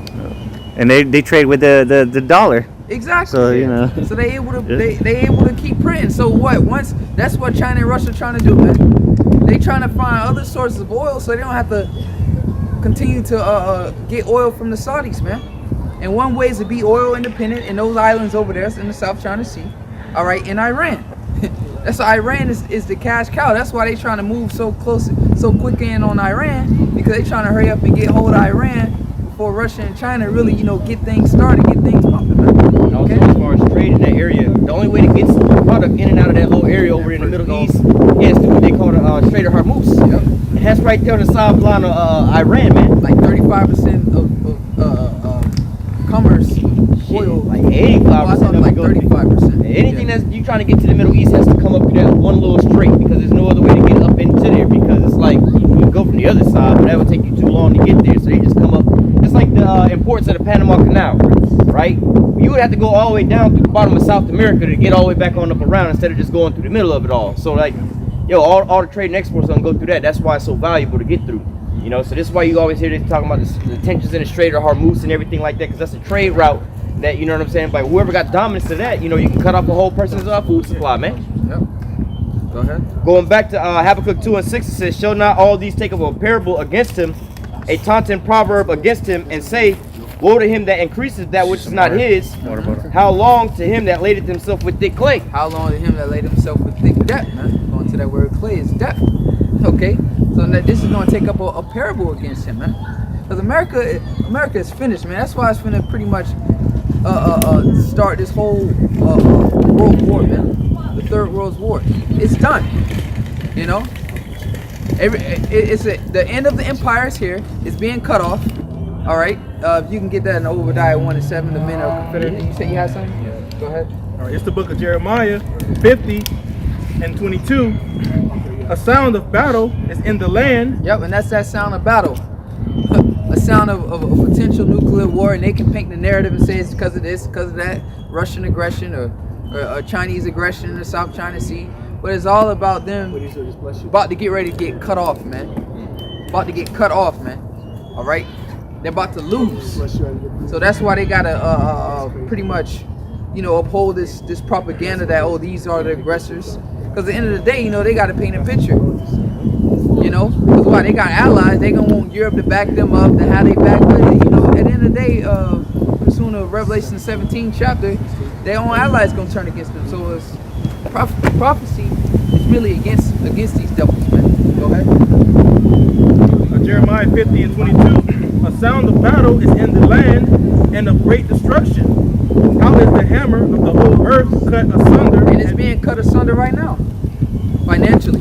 All right, it's being cut before it's physically cut asunder, before it's physically destroyed. All right, America is being cut off financially, man. All right, all the jobs are being outsourced to all these other countries. Or ain't no jobs over here. Okay, those jobs ain't coming back to America. That's it, man. Okay, things are only going to get worse from here on out. Hey, you speaking about financially, hey, the more they keep doing these stimulus checks and everything like that, all they doing is devaluing the American dollar, which makes it not so valuable to these other countries that even want it, man. Like if you start out with $1 million, let's say you're another country, you got oil money, $1 million worth of some money, and America over here keep trying to shut down their economy and then bail their people out. You're now $1 million that you was able to buy product with as another country is only $1,000 now, right? So now they're like, what the hell are we doing with this here money? So we're gonna go over to the petro yuan or some other type of currency which actually has some value, man. Which ultimately is leading to the worldwide digital currency, you know. Right. That's the ultimate plan, you know. To pretty much collapse the system and a global reset. That's why, you know, as a brother said, China is finna launch its digital currency, all right, worldwide. They're talking about 2025. Yep. Hey, Lord's will, they ain't got that long. Well, no, that's what the thing is. It's not gonna be China. It's gonna be the central banks that do it, you know. Because India try and do the same thing because of Bitcoin. You know, Bitcoin they put a ban on it in India, but ultimately it's gonna be the banks, which is the elites, the world central banks are gonna say, look, your cash, your paper money is no good no more. You gotta come get, because you gotta go to the central banks. It don't matter what country you are. Every country got a central bank and it's owned by the elites. So if you don't play ball by what they say, like who was it? It was one of the Rothschilds say who he cares not who runs the country. Give me control of the money, you know. Go ahead. Going to the book of Jeremiah 50. And that's how, and another point, that's how these countries are able to get around the sanctions with the U.S. You know, they just go to like Bitcoin, because it's just one gym. This guy that owns a gym, pretty much the government took like $100,000 out of his account because he was still having this gym open. All right, during the time of like the pandemic lockdown, he still was running the gym, so they was charging him $15,000 every day. Every day he had his gym open. $15,000 every day he had his gym open. All right, so he wasn't paying it. So what all they did was went into his account, his bank account, and took over $100,000 out of his account, man. All right, in fines. But he said the reason, one way he can get around that is go to a digital currency, blockchains. Yep. To where they can't pretty much take his money from him. Go ahead. Jeremiah 50 and 23. How is the hammer of the whole earth cut asunder and broken? Yep, because America is that country that saw just winning everything with brute force. As one of the generals say we got a strong military and we can take down nations. So they, America being a hammer, just look at every situation as a nail. Okay, just every situation is a nail. If you're a hammer, right? That's the purpose of a hammer, right? Pretty much nail. I mean, you can use it for other purposes to bash things up, but the purpose of a hammer is to nail shit, man. All right, so that's America. Nail in every situation, man, with brute force. Hey, Esau's blessing. He said, I said that thou shalt live by thy sword. You know, so hey, this is, you know, that sword, he coming through and just slashing everything. That's how he got everything by brute force, man. Jeremiah 50 and 23. How is the hammer of the whole earth cut asunder and broken? How is Babylon become a desolation among the nations? Yep, because that's ultimately what's going to happen. Babylon is going to become a desolation amongst the nations, man. Okay, in Iran, what they say Iran is like weeks away from a nuke. Yeah, because the uranium stockpile's getting up there. Yeah. So they were like weeks away from a nuke, and then plus Iran, they got some shit on the ground that nobody knows about, man. All right, they already done show like glimpses of that shit. They got missiles like hidden that the satellites and shit can't see, man. Yeah, that's bullshit. You think they don't have no nukes? Exactly. Come on now. They got some shit. They allies with Russia. Yeah, exactly. Could have just bought them. Yeah, I was gonna say, technically, any nation that can send a satellite into space or in orbit has the capabilities of having ICBM missiles. The same exact vehicle, man. Well, they got ICBMs, but they don't. What they say is they don't have the warheads, the nuclear warheads. Yeah, but like which is bullshit. They just buy it. Yeah. I don't think anybody's really creating them right now besides Russia and America. Yeah, exactly. Hey, and that's not the hard part. The hard part is having the rocket to propel that Exactly, motherfucker. which they got. Because they had the warhead first. Yep.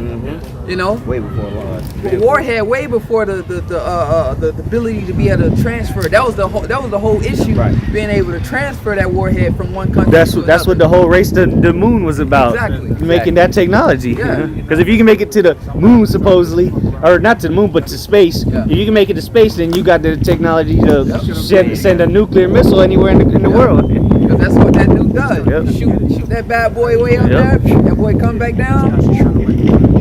Get his coordination, and that's it. All right. So like the brother said, if you can send a satellite, all right, up into orbit, all right, you got the ability to deliver a nuclear warhead. Man. All right. Go ahead. Right. Jeremiah 50 and 24. I have laid a snare for thee. He has laid a snare for you. So this is chess. All right, you think you got it all figured out? Trump talking about, yeah, we got weapons. You know, I ain't gonna speak about the aliens, but we got weapons, and I hope we don't have to use them. You know, just proud, man. Like he's saying he got some shit for the Lord, man, and he hope he don't gotta use them they're well equipped. Okay, and then there's just some new shit coming out. Hold on, let me see real quick. It was your boy that dropped down from Amazon. Jeff Bezos. Jeff Bezos, yeah, what he did, he real quick, he invested into his little new program. It's called Space One. yeah, Blue Origin. Blue Origin, That's yeah. that's the name of it. Blue Origin, where millions of people living and working in space. That go back to that movie Elysium. Yep. You know, so they already invested in those space shuttles. That's why they working on why, because they see that's the next step, man. Like Elysium, the Earth was completely destroyed, polluted, diseases down here. So what we gonna do? Well, we just gonna move in orbit and build a big ass space station out in space. You know, that's two reasons for that, man. They know the destruction is coming. They trying to hide from the Lord, man. But in the day too, they know that the way this planet is going, that this place is gonna be uninhabitable. They continue in this direction, man. Okay, because here it is. You want to wipe out chickens and cows. All this stuff is dying off. All right, you trying to create some actual food shortage. All right, by cutting all these resources off, and then what? Create meat, print meat. You know what? What kind of sense does that make? You already got chickens and cows and shit, but you want to come into the business of 3D printing meat and shit. Get rid of the natural things like cows and chickens and just print meat. You know, unbelievable meat or whatever you impossible. But you know, like that makes no sense. That's the end all be all, man. Get rid of all cows and chickens and just create some whatever Mystery meat. Yeah, mystery meat. Who knows what it is, man. Go ahead. Meatless meatballs. Jeremiah 50 and 24. I have laid a snare for thee, and thou art also taken. O Babylon, and thou was not aware. You was not aware, man. Cause you didn't see it. You didn't see your end, man. Like these Americans don't see their end. Every time you see a comment somewhere, they always like, well, we have the greatest military. They always have that pride, the greatest shit. I even believe that, man. You know, it was true at one point in time, but that's not true no more. That's why the scripture say, let the weak say I am strong, man. Okay? All the country need is a nuke. That's it. That's why America hasn't invaded anybody lately. Exactly. Because they know that they're not as strong as they were. Yep. And America is not good at like guerrilla warfare. Afghanistan showed you that. What, 20 Vietnam plus years? showed you that too. Yeah, Vietnam. Yeah, you're right. Before Vietnam, they got their ass kicked over there, man. They not good at little guerrilla warfare tactics and stuff, man. Now they can just, drop a big ass bomb on you like they did Japan, Hiroshima, Nagasaki. All right. But wait a minute. Russia has been preparing themselves. Oh, yeah. Russia is, so talking about the world's greatest military. They were saying beforehand, back in the old ancient days, if you had a great naval fleet, you would have the dominant power. Yeah. Now in modern day times, if you have the greatest air force, air superiority, you're gonna dominate the battlefield. So look what happened in Syria, right? Syria, their military is nowhere in comparison to America's. They dropped a couple of S-300s over there, and you won't hear nothing else about America bombing Syria no more, man. Yeah, don't get it wrong though. America still got a tough ass army. That's why nobody invades America as of yet. But like the brother's saying, that's what Russia's like Syria. Yeah. He said Russia's that bear. Yeah, you know. Yeah. Yep. So all of a sudden, the terrorists is out of Syria, as soon as Russia put up the S-400s, Yep. man. No need to bomb over there. Oh, they all gone. No, what happened is Russia put those missile defense systems over them S-400s. All right, which is what what's the Anti-missile F-35. Oh yeah. With the fighter planes. Yeah. Them shits. They can see them. Yeah, Yeah. they can see them. Because see, America got the stealth plane. You know, a stealth plane, your radar can't pick it up. But then if you got something that can pick up a stealth plane, that shit is obsolete, man. Yeah, it'll They pick can up the see- missiles and everything. Yeah, they can see that shit coming up before you even get over there. So, you know, just like the olden days talking about those nukes, right? I think in World War I is when they actually had nukes, but they was like on rocket launchers. So it was like obsolete. If you shoot it, you and everybody else around you gonna die. So in World War II is when they dropped the ones from the Enola Atomic Gay. bomb, yeah. Yeah, they dropped them from the Enola Gay. But what people don't realize is those planes they had to put a parachute on them because the planes wasn't fast enough to get up high enough. And they still pretty much had some interference with that. Turbulence, they did turbulence. Right, so, you know, these are all type of obsolete. So now what they do is they shoot them with these missiles and these rockets over here, but what? How do you make that obsolete? Well, we got missile defense systems to knock them all down. We can shoot them before they take off, man. You know? Yep, that's why, oh, go ahead, bro. I was just gonna say, you know, the saying it says, how do you catch a thief? You send a thief. You know, so how you stop Satan? You send Satan. And that's why there's going to being divided against themselves. Get that in Revelation. Yeah, and Turkey too. They bought a bunch of S-400s. So that whole region right there, the what's called in the scriptures called Asia Minor, is loaded with Russian missile defense systems. You know, and then all on the Baltic region of Russia's coast, they got hella S-400s, S-500s. You know, because they know why they doing that. Why they sending all that there is because they know war's coming. You know, Russia ain't finna let nobody invade them. Shit. CP-38 to be a guard. God, exactly. Yep. To Persia, Libya, you know, and that's all these nations. Gomer, which is Turkey. Yeah. You want me to get that? Ezekiel 38? Whatever the brother wrote. 13 yeah, let me get this real quick. This is the book of Revelation, chapter 13, verse 2.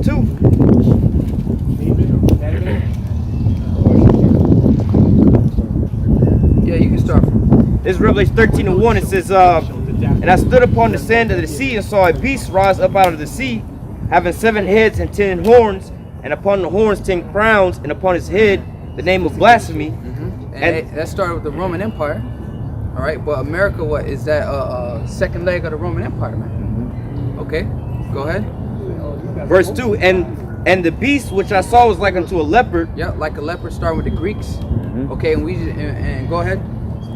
And his feet were the feet of a bear. The bear, like the brother said, you wanna defeat Satan, send Satan, man. Feet like a bear. The Russians, that's the end, cause what? That's Beginning gonna be and the end. Yeah, exactly. That's gonna be the end of this empire. The Greeks was the beginning, okay, and the feet like unto a bear. That's Russia. Yeah, because ultimately the Russians originally were the Romans. They were part of the Roman Empire. There was no separate. All right, well these are the Roman or the Russian Edomites. You know, they were part of the Romans too, but they're not part of the modern day beast as far as like the EU and NATO. But that's what's gonna end the beast. You know. Yeah, they still Edomites, kind of. Yeah, they still Edomites, so that's why it's the head Yep. and the feet, man. You know, like so. That's backing up the brother. You want to defeat Satan, just send Satan, man. You know, Esau's blessing was a sword, but here it is. The Russians specifically perfected the sword with the missiles, man. They got the most advanced missiles there is. America can't compete with Russia with nuclear missiles, man. You know? Or defense systems. Yeah, exactly. Because America got defense systems, but they're shitty. The Patriot system. They miss. The You know.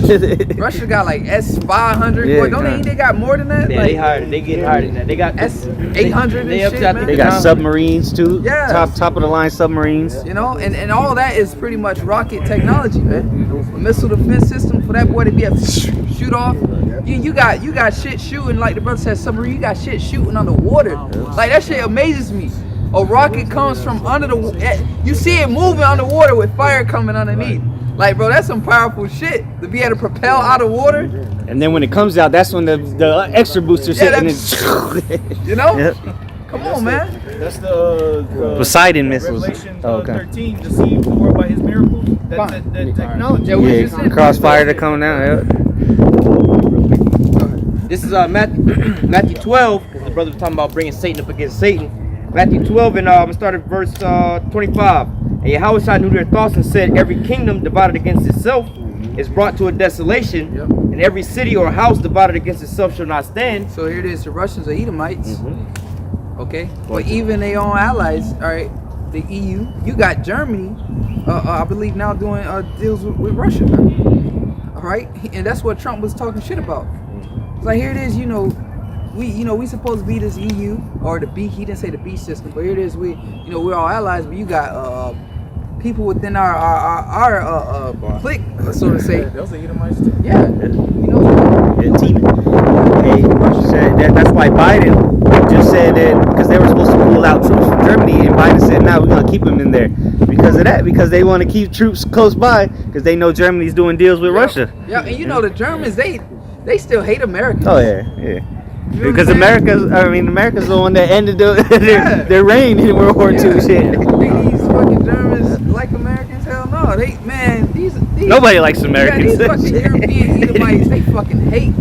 What to say? Who his look was more stout than his fellows? Yeah. They fucking hate these Americans. They got propaganda all over their TVs that goes against America. All these guys.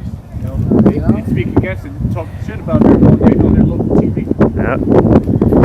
Going back to verse 26, because the brother made a statement about Satan, casting out Satan, and curses are falling on Esau, the brothers are going to hate each other. But it says, if Satan casts out Satan, he is divided against himself.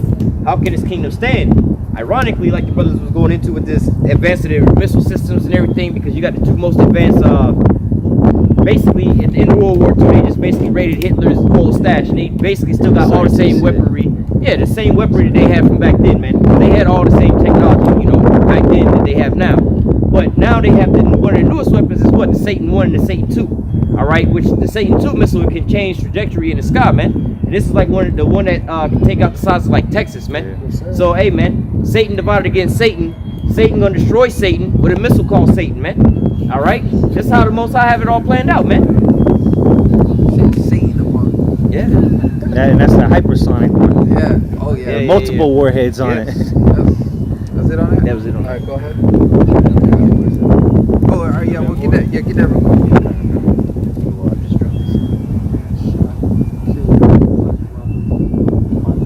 This is the book of Obadiah, chapter 1 and verse 7. It says, all the men of thy confederacy have brought thee even to the border. Yep, all the men of thy confederacy have brought thee even to the border. So men was doing business with you, men that you so-called allies, or whatever the case. Look, like when you hear like Brexit, all right,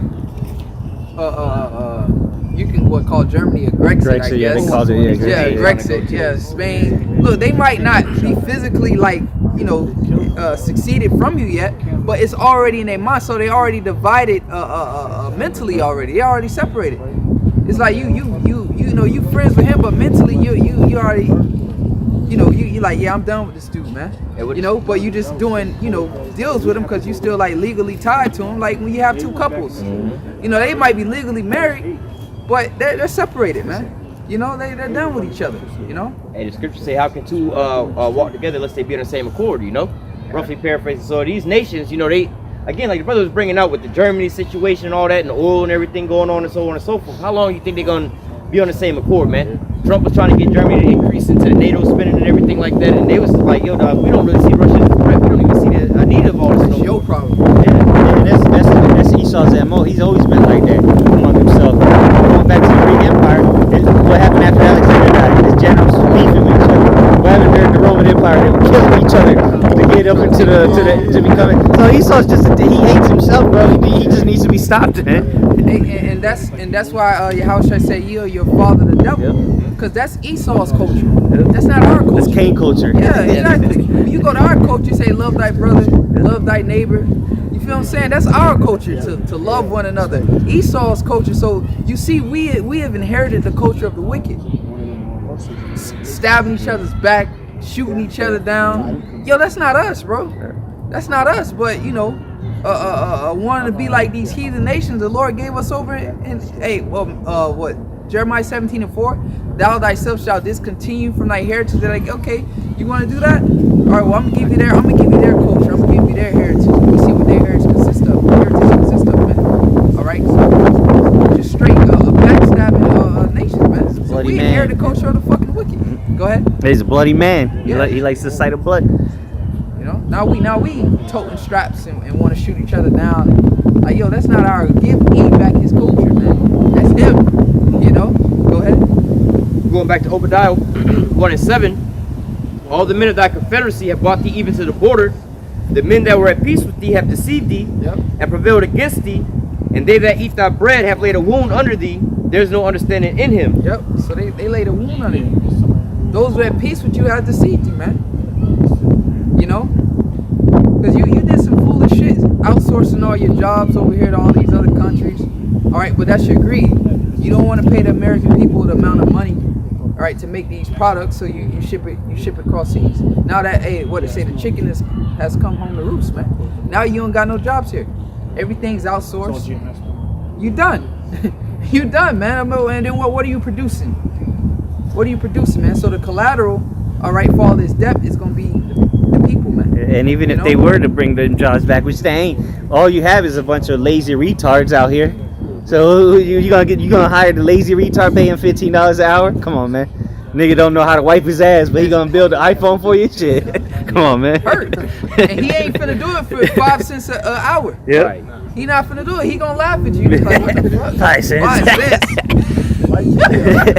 That's just gonna raise the price of everything. Yeah, because in order for them to do that, like you say, an iPhone not gonna cost you a $1,200, $1,000 no more. It's gonna cost you $3,000, $4,000, $5,000 for an iPhone. $20,000. You know, because you gotta get finance. Yeah. You gotta get a loan. Car loan. iPhone's gonna cost as much as a car, man. Because you're gonna have to pay the American people. Yeah. The only reason why they're able to sell it to you for like $1,200 because somebody in China is assembling it for like what, maybe 5 cents a day or something like that. Pennies on the dollar. Yeah.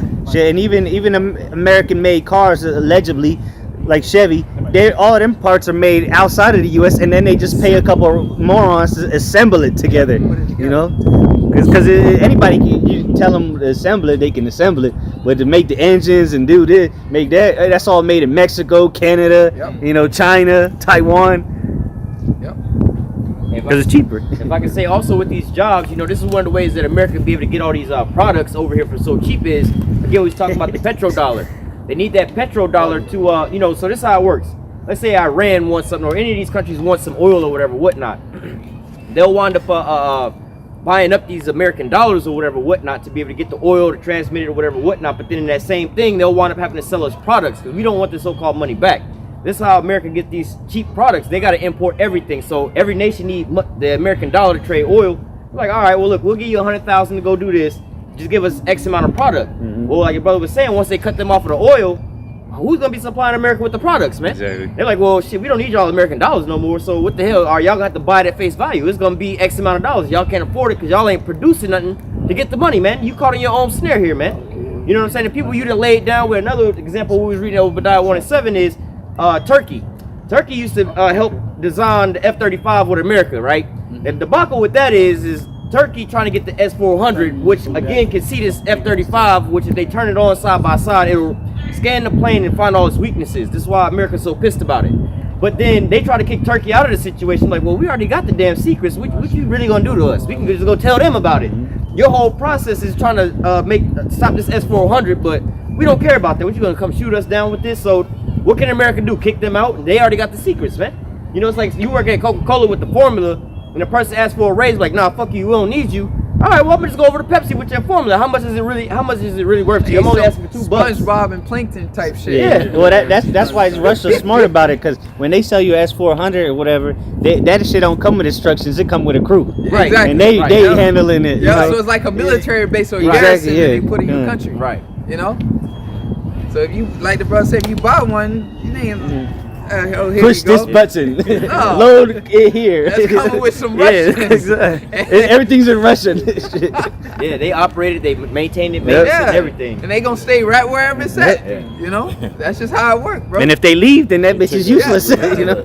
Hey, if you shoot that bad boy down, you what? Oh, Russia, you fucked up some of our Yep. troops. That's property. That's intellectual property of Russia. Yeah, man. So it's finna get bad, man. Yeah. You know, but that's the great destruction, man. Yep. You know, America got to worry about the war it has Exactly. going on right here, man, amongst these people, sedition. I know you brothers seen that one clip where the dude was in the snow, they arguing. Oh yeah, I seen that last. He Oh, came yeah. and he Busting. smoked. He told that bitch you should have kept your. He came back and I'm a finished the pussy. job. Yeah, he came back and finished the job, bro. That was some brutal shit. But I was like, damn. Like, yeah, I'm gonna make sure I don't get in no arguments with motherfuckers out here. all about some snow shoveling into his yard. That Like, shit damn. got real, boy. He came, bro. And then like people came to help, and they saw dude coming back. They hit it.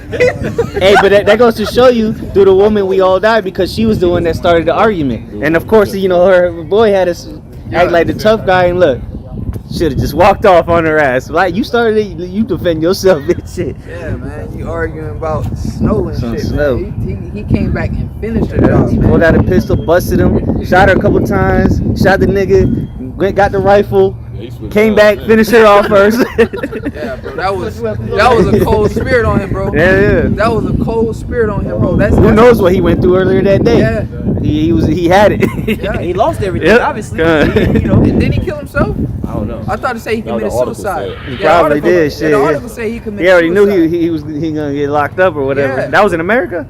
I Was it in think- America? Pennsylvania. Pennsylvania? Yeah, Yeah, so yeah. that's the spirit in America right now. Yep. Egyptians against Egyptians. That death spirit is out, and that's just the beginning, man. That's just the beginning, bro. You got people killing their own family right now, man. Murdering their whole family. Like, yo, things gonna get bad. Suicide rates Yep. gone up. Yep. So in the midst of you starting a world war, all right, you got a civil war going on right here. Okay, and to notice, you know, this isn't excitement. All right, we're not exciting these crimes. We prophesying, man. So don't get excitement stirred up with prophecy. We just speaking to you, telling you what's happening. You know, because they got all this censorship going on, talking about, you know, extremist groups exciting this violence. No, we're not exciting it. We prophesying unto you things to come now. All right. That was it on that. Let me finish it off. Okay. It says, going back to Obadiah 1:7, it says, all the men of thy confederacy have brought thee even to the border. The men that were at peace with thee have deceived thee and prevailed against thee. And they that eat thy bread have laid a wound under thee. There's no understanding in him. Yeah, Khan, just like when we were speaking, you know, it says, you know, the men that eat thy bread, you know, the people that you was taking care of, the people that you was, you know. Yeah, the nations that wax rich. Yeah. The people that was coming up from up under you, being up under your wings. Now they didn't finally got up on their feet, and now they about to pretty much buy you out, more or less to say, you know, you done train some people up at this company or whatever, whatnot. You know, we building houses or whatever. You got your crew down there working for you, but you treat them bad. Now you done train them all up. They got their skills. They was like, you know what? Forget about you. We'll just band together and make our own shit over here, man. You know what I'm saying? Yeah, you taught us and put us up on our feet, but you didn't treat us well. So now we're gonna just cut you out because we got everything that we need already, man. And that's why there's laws on slavery. How you supposed to treat your servant? And the scripture tell you, I think it's a rock, like, you know, don't be surprised if your servant leaves. You know, if you treat him rough. Treat him, Treat him bad. You know, so it gives you wisdom on it, and then it also gives you laws on how you should, you know, treat your servant, man. Let him rest on the Sabbath. You know, all these things. You know, so here it is, America was that cruel and oppressing ruler, man. All right, you had the whole world in servitude unto you, under subjection unto you, but look how you treated them. All right, you wasn't a very good master, so to say, man. And that's the same thing that happened in the Roman Empire. They didn't even treat their own soldiers good. So what happened? They started selling out to the other guys. So that's how they ended up going down. You know, the what's their names? I forgot their names. Yeah, it starts with a G, I think. But nonetheless, you know, it was like the Goths or something like that. Yeah, the Visigoths. And that's the scripture, ain't it? It say a man of war that suffered poverty. The Lord hate that, man. And look at these soldiers in America, Veterans. man. Yeah, they living on the streets. Niggas in the Middle East right now, his family's standing in a food line because of COVID. What kind of shit is that? Then, you know, you ask these people why do they join the military, they say for the money. For the Camaro. They got a Camaro. Yeah, I was gonna say, y'all gotta watch those videos. They got videos going on YouTube, like why'd you join the military, and like none of them really give a real serious answer, but a lot of them, they are giving serious answers, basically saying I got lied to. They're like, yeah, I joined for the Camaro. Yeah. I joined to go to school. But they saying it was like, damn, I was deceived about these things, man. I was joined for the money, but I could have went and worked at McDonald's for all of this. Because that signing bonus, that's what they entice you with. I'm going to give you 15 up front or 20,000 up front. Next thing you know, that 15, 20 grand is sitting in your driveway while you're in the Middle East. Yep, exactly. You ain't driving that damn car. Hey, and what was that one we was watching? The soldiers the show Black Mirror. The episode Yeah. is called Man on Fire. Yeah, okay, Man on Fire, Black Mirror. Mirror, yeah. Because that's what's gonna happen to these soldiers. Yep. If you ain't with Elon Musk already doing the Neuralink shit. That's what it was. They had the chip in it. Yeah, they had the chip, so that's what he gonna do to your soldiers. You think, oh, I never do that to my American people. I never, well, when they put that chip in your ass and they hook that put that chip in your forehead and hook you up with that Neuralink shit, you gonna be like a damn drone. You know? Anger's just gonna come out of them and Huh? Wind up source. Yeah, exactly. Yeah, Hey, man. we can get that, but that's what's gonna happen. You think you got people right now in the military saying, "Oh, I never do that to the American, these youngins. I never do that." Well, when they put that, they make a record because you in the military, you're not gonna refuse a chip. Yeah, exactly. You gotta You know? take it. Yeah, you gonna 9 times 10 you gonna take it, or you gonna be locked up or go AWOL. But most of the people in the military are gonna take that chip. So when they put that chip in their arm and in their Brain. forehead, that Neuralink, and they download some software to your ass. What it is they send certain vibrations and like electric waves through your brain, because that's how your brain works, through electric waves. So all they gotta do is send a certain, because they do it with lab rats and all kind of animals. They'll stimulate it a certain way with a certain electric signal or vibration, and the rat will have some kind of pleasure, and they can know it's working because a certain part of the brain's lighting up. Lights up. So all they gotta do is activate that aggression in your mind and put a gun in your hand, and you gonna run through the motherfucking shit. You going down the military in straight drone mode. You might see your mom Take her. and keep it moving, bro. That's how these mass murders, man. That be that MK Ultra shit, yeah. man. We watched this movie called a good movie to watch is called American Ultra, and they show you how the CIA activated this one dude, and then he just became he was a loser, and then all of a sudden he became a the Manchurian candidate, and this nigga was they become badasses all of a sudden. They're just programmed, to do what they got to do. Yep. And you people got to be a lot wiser than you are, man. All right, I'm not talking about brothers, but I'm saying these simpletons out here, because if Elon Musk is saying he doing it to pigs, Monkeys, bro, you know how many people go missing all the time? Yep. You don't think that's just what they put on the damn fucking the news, bro? You don't think he already done put that in human? He know this shit work, yeah. man. They just say monkeys, monkeys for the articles, yeah. but where's the proof? Where's the monkeys at? I never seen a video of a monkey playing a video game, but like the brother said, look at all the pictures. Go to Walmart and look at the Wall of Fame of the niggas missing. Shit. All these people, like these third world countries, Yep. you don't think they giving Trafficking, up? human trafficking, giving up, experiment, test, get their organs, all kind of Yeah, shit, so man. some people actually do it willingly, because they'll be like, look, if you do it, come to this program, we'll help with you, we'll pay your family off, So Esau's a deceptive devil. Like, we're gonna do some experimental programs, but you'll be all right. We'll give your family this and that, and this nigga never be seen again. Yeah, so that shit's already working. Yep. He already tested that Neuralink on people, and it's working, man. This nigga's a Frankenstein. That's why he's so confident in it too. Mm-hmm. Nobody's that confident in something that they ain't fucking tried, man. Unless the elect, Yeah, like the faith. Yeah, exactly. Faith, we got faith. I'm saying, as far as like Esau's a carnal man. Yeah, these carnal shit out here. Look, he done tried this shit before, man. It's like he's setting you up for the okie doke. He telling, yo, this work. How he know it work? Cause he done it before, man. That's part of his miracles too. Yeah. It's technology. Elon Musk talking about making niggas that paralyzed to walk. That's gonna be a real thing. You gonna see niggas walking that was in wheelchairs. Get that real quick, because my colleague quoted it. Hey, real quick, and it's nothing more than the Magites of ancient Egypt. Ancient Egypt they recreated miracles. So Esau, the modern day Egyptians, they gonna recreate miracles. The Lord made somebody walk. Esau gonna make somebody walk. They're gonna make him walk, but they're gonna be walking all funky. Yeah. They'll be like, I can walk now. Or he gonna die 2 weeks later. Yeah, some Tin Man type shit. Yeah. They ain't Lord. Yeah, he might lose. His arm might shrivel up. Yeah, he's walking like this.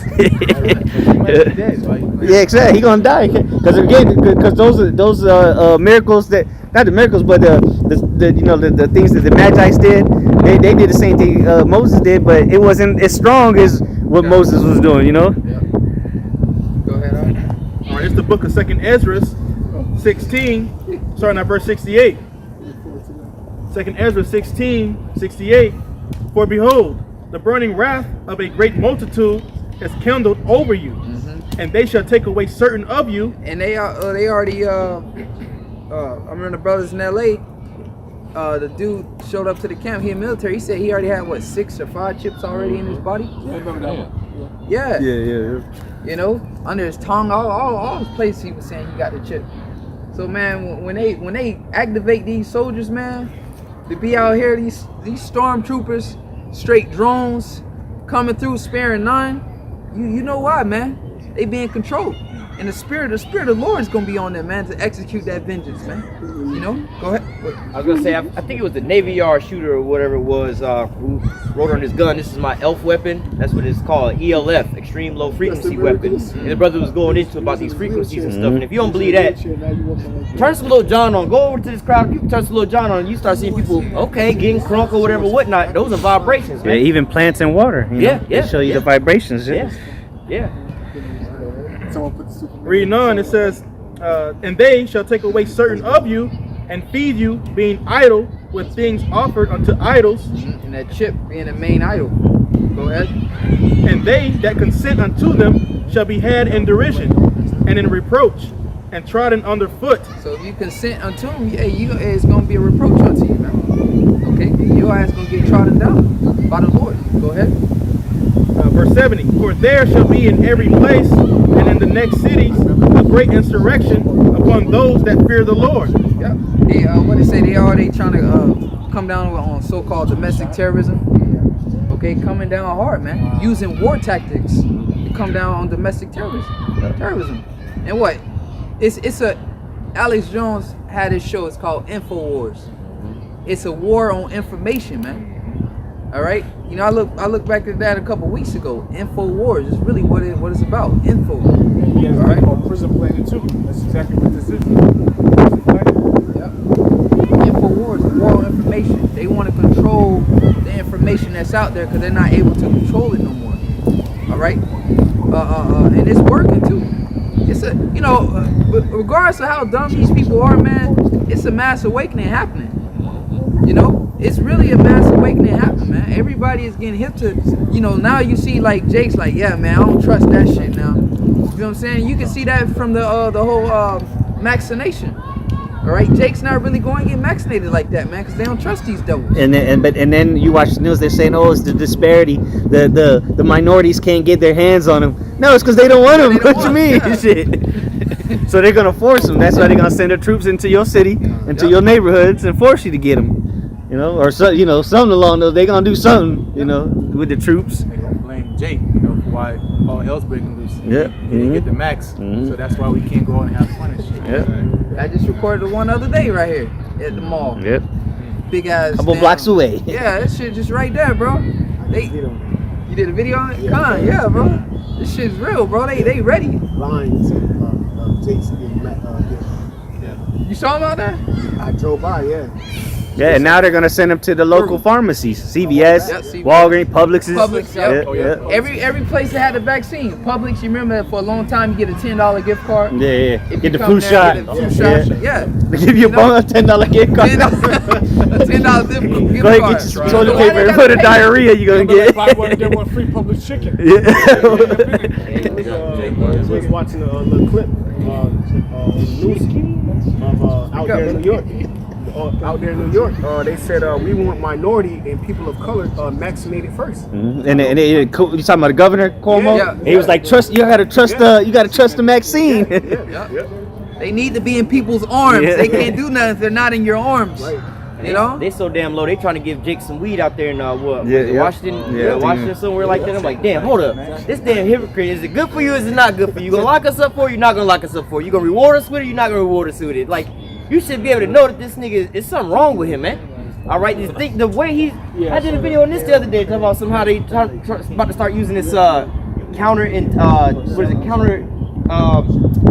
the shit for terrorists, counterinsurgency tactics and things like what they was doing with the so-called terrorists over there, waterboarding and things like that to get them to stop all these things. But over what? For spreading misinformation and so-called what they were saying hate speech against different races and religions. Like, why does this matter so much to people right now? You know what I'm saying? Like to the government, they got all the same stuff going on lower levels. Like, oh, you don't believe in Pokemon or whatever, whatnot. You got people who World of Warcraft, all these little things that people are diehard people at Comic-Con that believe in this type of shit, but they're not trying to stop them from spreading that you're not a cartoon character or nothing like that, man. You know what I'm saying? They're not trying to stop them or trying to put down people spreading lies about that, but it's about this shit, like your brother said, it's an informational war, man. The truth is the biggest enemy to the state. Because why? It's bringing people under subject, or they're trying to lie to you to bring you under subjection to their new world order system, and the only threat to that is what? The truth. It's like Elder Yashawamba just did a news update about 55 minutes long, where you got nuns coming out that they were fucking Selling kids for boy orgies. That was in Germany, I think. Germany or something, but why isn't that making the news? Why? Like, it's like why isn't that an issue? Yeah, the Pope was indicted on charges, but nobody knows about that. Like, come on, man, this the Papa. And niggas want to kiss his ring and shit. Niggas just finger the little kid in the back and shit. Like, what the fuck? Boy Wilder went to go visit him. Wilder went to go visit him. Bow down, kiss his ring and shit. Like, come on, man.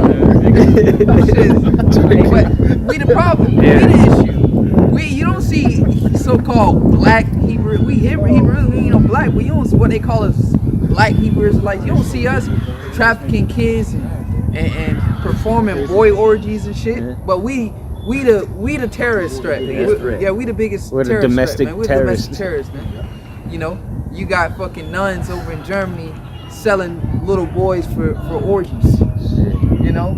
Trafficking little boys for orgies. But we the issue, man. They had a whole island for that shit. Epstein Island. Pedophile rings.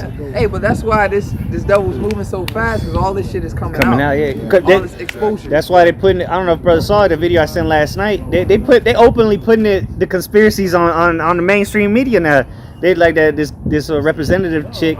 They calling her out, but she's revealing everything. She's like 9/11 was fake. So she's going into it all, and they're like, see, look, this is conspiracy theorists, and pretty much they're saying if you say anything that's true, that you're crazy. You don't know what you're talking about. You're diluted because, like the brother said, they're moving fast because it's all out there. It's all public. Anybody can find this information online at this point. WikiLeaks, and all kind of other alternative sites.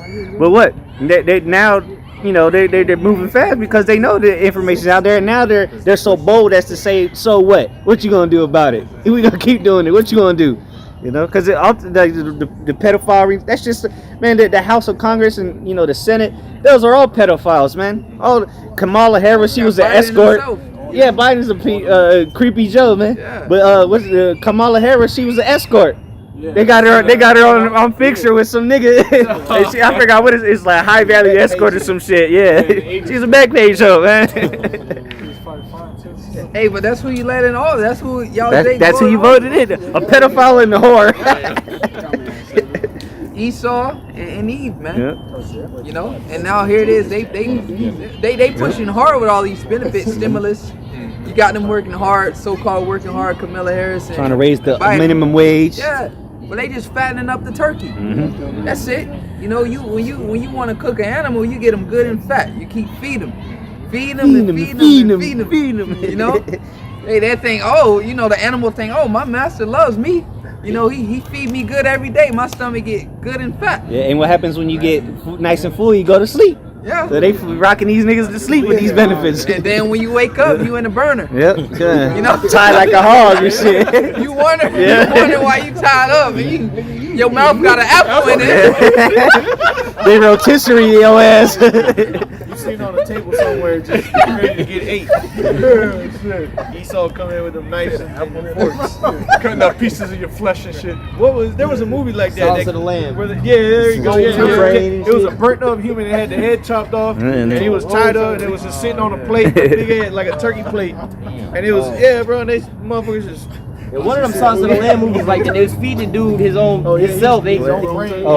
Sons of the Lamb. But there's another one. It was around that same time, but it was like the elites, and it was a big round rectangle table, and they brought out the main dish, and it was a fucking human burnt up like this with no head, burnt crispy, and they just put it on the table, and motherfuckers started eating that shit.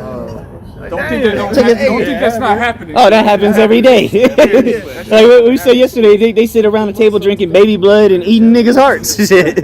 Hey, they keep coming. Every so-called conspiracy video that come out, the dudes keep telling, man. He said, I don't know how we got to keep telling people. We drop the meat off the McDonald's, and you know. He said, I don't know how many times we got to keep telling you people, but you know, we take the meat and we drop it off to certain places. They put them in the ground. Ground chicken, ground beef. Who knows what you eat, shit? And that's why we gotta pray over our food, man. Shit, you don't know what you eat, shit, man. Because what ground is like ground? You know, they put it through a machine and just and it comes out like spaghetti. And they can throw motherfuckers in there with the beef. You know, shit. Put some pink dye. Put some pink dye in there. Because that's what when Dixie do. Yeah, to keep it fresh. Keep it fresh. Keep it looking fresh. It looks so red and healthy on the show. Wendy's does that shit with horses. They showed a video horse meat, yeah, that's right. Where you know the meat grinders where they just like them little grinders where they show you how to make chickens and they throw the live chicken there. They have the same shit for like cows, but I seen a video where they threw the whole horse in there live. Hoof and all. Bro, just threw the horse in there and make the meat. A live horse? Hey, bro, that shit was like a big thing like a few years back, like 5 or 6 years back on Wendy's. Yeah, I remember that shit. They throw it ass first too, so it suffers. Esau's a devil, bro. They throw it ass first, so it suffers. Yeah, it's live all You gotta get out of here, bro.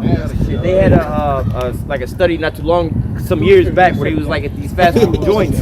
All these fast food restaurants, they tested the meat, and they all pretty much had human DNA inside of them, man. Rat feces, all kind of shit. Yeah, man. But the worst is that because that's what Esau's he's a witch, you know. So he making you eat what he eats. He eats humans. That cannibalism, that's a Edomite thing, man. That nigga loves human meat. He eats. There's a reason he like raw flesh, uncooked meat, because he'll eat you alive. Shit. And that's what's gonna happen in these last days. Talking people gonna be what's it called? Cannibalism. It's gonna come back in a big way, man. People gonna be eating you alive, man. He already used to the taste of flesh. What they saying? Exactly. So what happens when people like somebody that eats McDonald's every day? He got that craving for it. So what happens when they make McDonald's? The closest thing to it is gonna be that human meat. And their body's gonna resonate with it. Yeah, hey, remember Book of Eli? He started getting his shakes. You see these older Edomites, like these people who get older, who've had, you know, they eat fast food and all that. The older they get, the more the shakes they get. That's that human meat. Too much human in the diet. You see them in the videos when they walk up to them. Looking nasty as hell. Yeah, they just sitting there, the hands trembling and shit. They call it Parkinson's or whatever the hell they call it. But come on, man, we know what the fuck that is. It's that soil and grain. Yeah, soil and grain. Yeah. So Eating the fat kids in the So that's the position that we in, man. You know, the worst, truly in the worst case scenario. So as this society begins to break down, wickedness is gonna, man, because right now we discerning all this shit. You feel what I'm saying? We're able to see, we have the eyes to see all this wickedness. But the more the society begins to break down, you know, it's just gonna be out open. You're gonna really see the America the place that's painted to be this glorious and civilized place. You finna really see behind the scenes. We finna go, you know how you go behind the scenes of this or behind the scenes of that, and when you really see what's going on, well, we finna go behind the scenes, man. All right, the curtain is they're being made bare. So we finna really see the size of this society, because I remember at the job one time, I got the opportunity to work with firefighters, first responders. They told me straight up, they say, this job goes with you.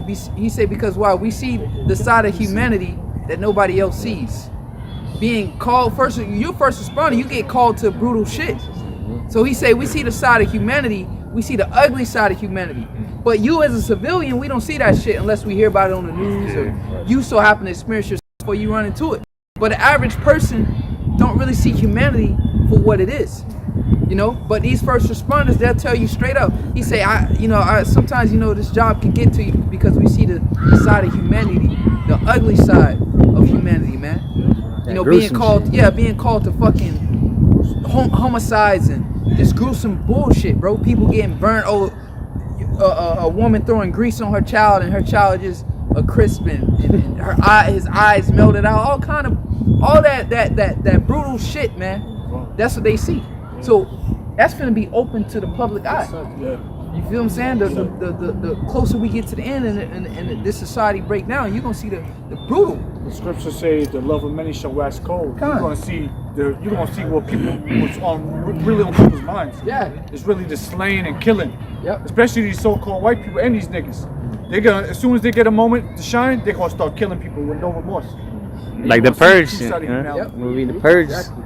Purge, right? Go ahead. But the only thing stopping them now is so-called law. Yep. Police. That's it, police. Because you can still call the police. Like right now, if you was to go out and just start punching people or whatever, you start doing some shit, right? Because you gotta watch what you say now. But if you just start going out doing some shit, somebody can just call the police real quick. Like, hey, yo, it's this dude out here, man. He pretty much fucking people up out here. Y'all need to get somebody out here. Yeah. You know, and that's what's stopping people right now from doing the brutal shit that, you know, that's on their mind. They know there's you a judgment. Yeah. You know, but when they know there's no law, there's no judgment, they're gonna be the biggest demon they can be. Yep. And that's something that hey, that's a scary sight. Yep. Hey, like you said, first responders, they deal with it the worst shit. They had to see some terrible shit, whether it be homicide stuff or just a horrible accident. That's some violent stuff that happened in a matter of moments right before they came on the scene. Yep. You're gonna see that stuff happening, and nobody's gonna come to your help. Yep. You're gonna have no help. You're not gonna have no one's even gonna mourn your death. Yep. Get that real quick. Jeremiah. Yeah, Jeremiah 37. It's the book of Jeremiah 30, verse 7. Start up with like 2 verses. Verse 5. It says, "For thus saith the Lord, we have heard a voice of trembling, of fear, and not of peace." Yep. So that's what we've heard through the Spirit. What we've heard through the Spirit, man. This is what we've heard. Ezekiel, the 2nd chapter, written therein, Lamentations, mournings, and woe. All right, written in the book. All right, we have heard what through the Spirit we have heard a voice of trembling, of fear, not of peace, man. Because that's what's coming. The reality of things, man. And like Elder Gabar always put, you know, we here at Great Millstone, we are students of reality, man. Okay? I remember a brother, I think it was, I forgot what brother was, watching a video like a couple weeks ago, where he was like, it's nothing wrong with, you know, having that positive mindset, but you know, you gotta have some type of reality behind it, man. Look at where this place is going. No, oh, you so negative. You got to be positive. You got to be positive. But what? That positivity is not based off of logic that these people are promoting, man. You know, there's going to be a food shortage. Gun sales are at an all-time high. All right. You know, they moving in on this vaccine that to the point you can't go neither left or right. Your options are being cut off. Like Elder Ramlov said, for those that know boxing, they cutting off the ring. That's what you do to an opponent. You don't follow him around. You know that you just gonna tire yourself out. You cut off the ring. You cut off the ring. You move at angles and you cut him off until you corner him, until you got him upon the ropes, and then you start beating him up, get him against the ropes. Okay? So that's what's happening right now.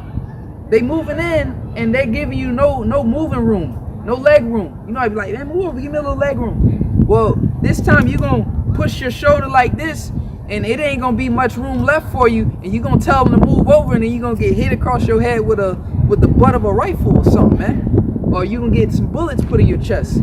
That's what's getting ready to happen. You know, all this shit talking people do, they come out and say what they ain't like that video again. You pussy. Well, it's gonna come a time where, look, you ain't gonna be able to just talk that shit and be that shit talking American that you like to be, man. Because that's what a lot of people like to do, man. They like to just talk shit. They not about shit, but they love to talk that shit. Then when shit get real, all right, that point was like, it was this moment he knew he fucked up, or he took it just a little bit too far. Now reality is setting in, man, and that's just a sign of things to come. So as I say, we heard a voice of trembling and not of peace, man, because ain't no peace is coming to America. Go ahead. Verse 6. It says, "Ask ye now and see whether a man do a travail with child." So that's a question. Ask ye now, do a man travail? So do men have children? Do men go through labor pains? That's a question. Ask ye now, do men doth travail with child? Go ahead. Wherefore do I see every man with his hands on his loins? So why do I see every man with his hands on his loins? Men don't travail with child. Men don't have birth pains. Men don't have contractions. So wherefore, why do I see men with his hands on his loins travailing like a woman? Why do I see that? Because that's how bad it's going to get. To the point grown-ass men, 200 plus pounds solid muscle, going to be travailing like a woman with child. You know, that's cold. That's coldly put, man.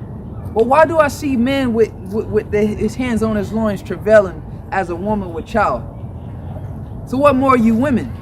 If you got grown ass men travailing like a woman with child. So you women, it's not even a point to even mention you, man. It's neither here nor there with you women. But we do get on you at times, but it's neither here nor there with you, man. You're gonna have men doing that. Go ahead. Says, wherefore do I see every man with his hands on his loins as a woman in travail, and all faces are turned into paleness. Yeah, all faces are turned into paleness. Dead, no hope. Ecclesiastes the 12th chapter, when the door shall be shut in the streets, when the sound of grinding is low. Right, you saw Jake just recently when Trump closed down that pipe, not Trump, but Biden closed down that pipeline. Okay, yeah, well, I believe it was with Canada. I got me a grown ass man had tears coming out his eyes, man. Cause what? Money is power, right? When you can't even afford to keep your basic necessity, you can't afford to even maintain your possessions, make payments on it.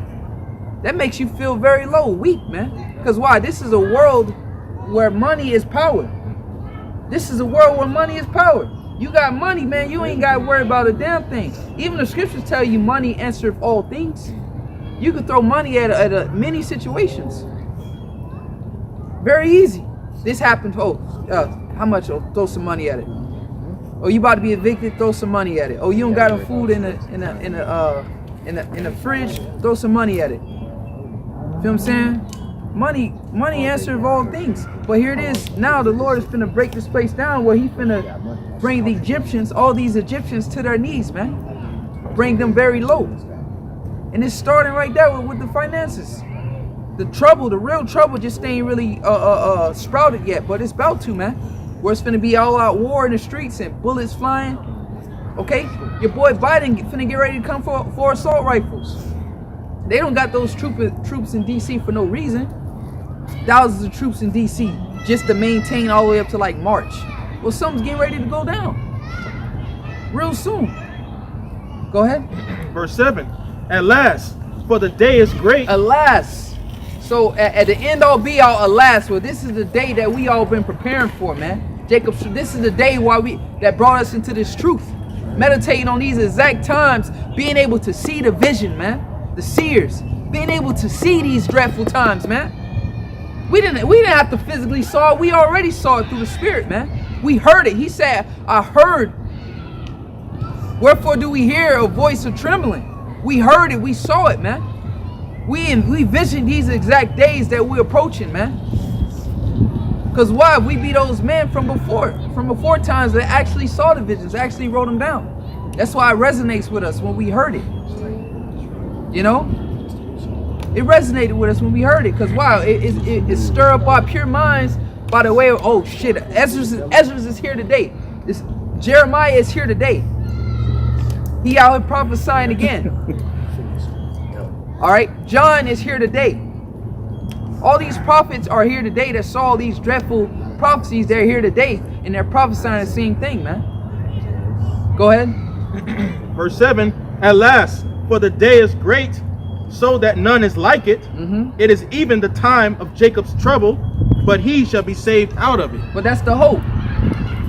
So that's why we came to this truth. A time of trouble is coming, but there's a way out of this, man. All right? Taking that first step, man, and applying it. It's a way out of all this. So the elect, man, those are some men that's full of hope. You know, they got hope, like, you know, the confidence. Elder Gabar said, video Quam sent out earlier. forget what glory in this. That was a beautiful lesson. He said, we know we are of that elk by our faith. We know we are the elect of that elk by our faith, man. By our faith, that's how we know we are the elect. Now, faith is the substance of things hoped for, the evidence of things not seen. So we technically, like, hey, you are the elect. But by our faith, we are the elect. Because we believe we are. That's what makes us part of that elk of the elect, because we believe. We have faith in that, man. And there's nothing wrong with saying that. How do you believe you are the elect? I mean, how do you know you are the elect? Oh, by my faith. By my faith, I'm of the elect. Just by faith. All right? Because you're not saying, oh, I know I'm part of the elect, but I believe I am. That's the point. You got to believe you are part of the elect. And that's why we're here, because we want to be saved. In that time of trouble, we want the Lord to answer. King David said, answer me quick, hasten in the time of my trouble, man. We want that quick response. You know, everybody, and they pick up the phone, they in trouble, they want to call, they want somebody to answer on the first ring. You know, once it gets to the third, fourth ring, you're like, damn, hold on. You're like, damn, this dude might not, yeah, he ain't gonna answer. Either you'll hang up the phone because it's 3, 4 rings, or you let it ring all the way through and hope that somebody gonna answer, man. You know? But when that first ring happened and somebody answered, that's a lot of calm. You're like, damn. So wait, that's what David said, man. Hasten. You know, be quick to answer me in my time of trouble. And that's what we want, man. The Lord to be quick to answer us in a time of trouble, because we gonna need it, man. That was it on that? I got something real quick for that word there for trouble. The Hebrew word is tazara.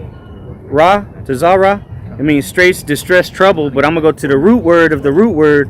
It's tazarar. It says to. Let me go to the Strong's definition. It says to bind up, to bind together, to lay hold, to shut up, to oppress, to persecute, to treat in a hostile manner. So that's that time of trouble. It's gonna be people being treated in a hostile manner, man. Being oppressed, persecuted. You know. It is, and like the verse says, the time of Jacob's trouble. So that's what the people are going to be being oppressed, persecuted, and being treated hostile. Mainly, is going to be Jake. And that's why majority of our people, 2/3 of our people, going to take that chip, because you're going to call on the Lord and He's not going to answer you.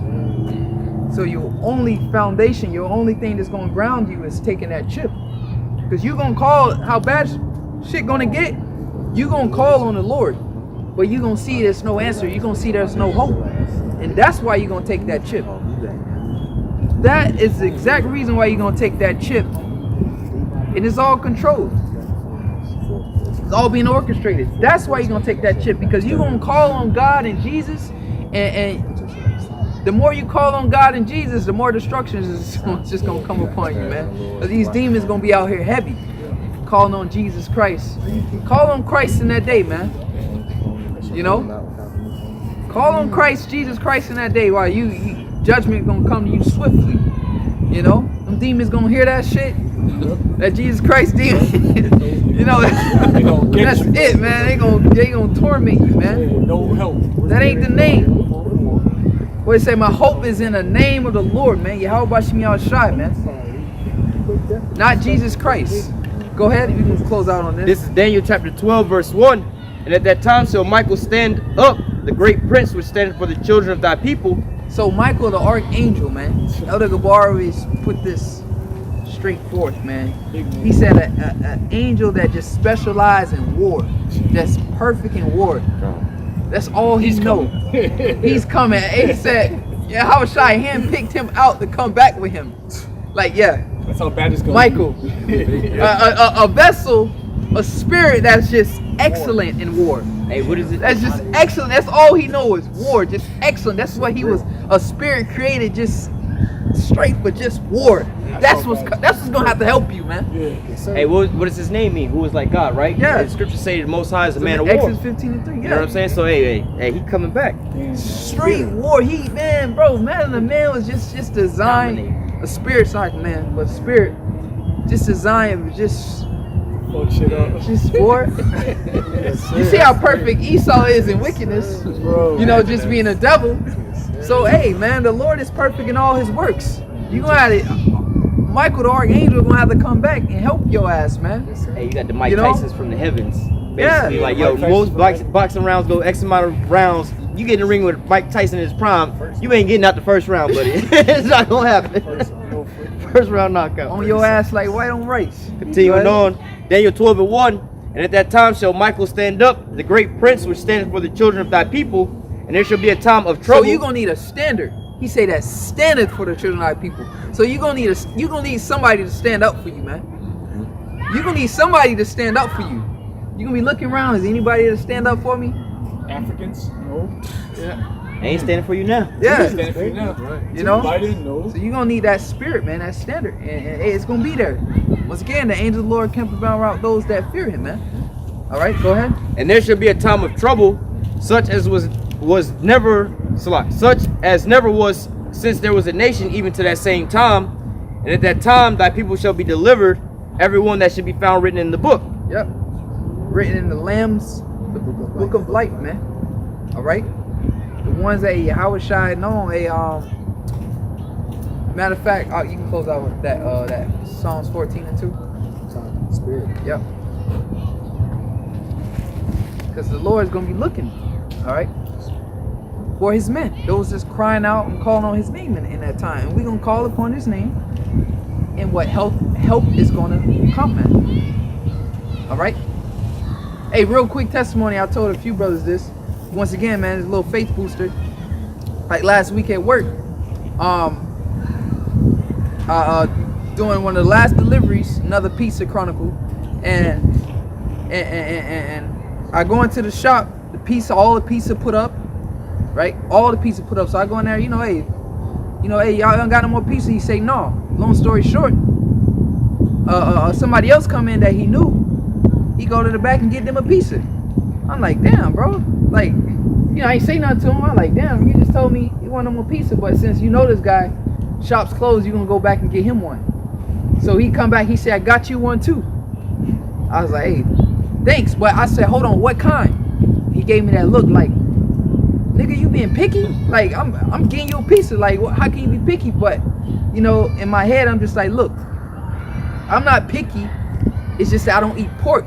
Now, I'm trying to tell you that because you're going to waste your fucking time heating that pizza up, because if it's pork, I'm not going to eat it. So I don't want to waste your time nor my time. So that's why I asked that. I'm not trying to be picky, be an asshole.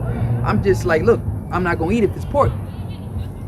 I told him, I said, because I don't eat pork. He said, I know that. I don't even know this guy. I don't even fucking know him, bro. He said, I know that. I'm like, how you know that? Shit blew my mind. He said, how do you know? I say, how do you know that? He didn't say nothing. So that was just the angelic angel hopped on him to go back there and give me something to eat, man. Okay? Because, bro, I don't even know the guy. This is some random spot in Ybor. I don't know him. I told him I don't eat pork. He told me I know that. That's why I got you this type of pizza. That's a fucking miracle, bro. That shit blows my mind every time I think about it. He told me I know that. Like, bro, I don't even know you. How do you know I don't eat pork? And he didn't say nothing. He didn't give me an answer. But that was the angel working on his mind, man. Just like that. And that's how the angel of the Lord is going to be here in the times when he need him, man. That shit blows my mind every time I think about it, bro. Dude told me I know that, and I don't even fucking know that guy, bro. Go ahead. Psalms 14 and verse 2. The Lord Yahweh Bashim Yahushai looketh down from heaven upon the children of men to see if there were any that did understand and seek the Most High. The Lord is looking down every day, man, to see if there's any that understand Him, and we understand Him. Through thy precepts I get understanding, therefore I hate every false way. That understand Him in what? It says, to see if there were any that understand and seek the Most High. And seek Him. And we seeking Him daily, man. Every day, man, we seeking the Lord. That's that bread and that butter, right? That's that living, like you gotta drink water every day, man. That's how He is in His word. We gotta seek the Lord daily, man. Every day we watching the video, we saluting, bro. Shalom, how about you, bro? We constantly blessing each other every freaking day, man. Yes, sir. Yeah, how about, like, bro? That ain't just a salute, like that ain't just going with emotions.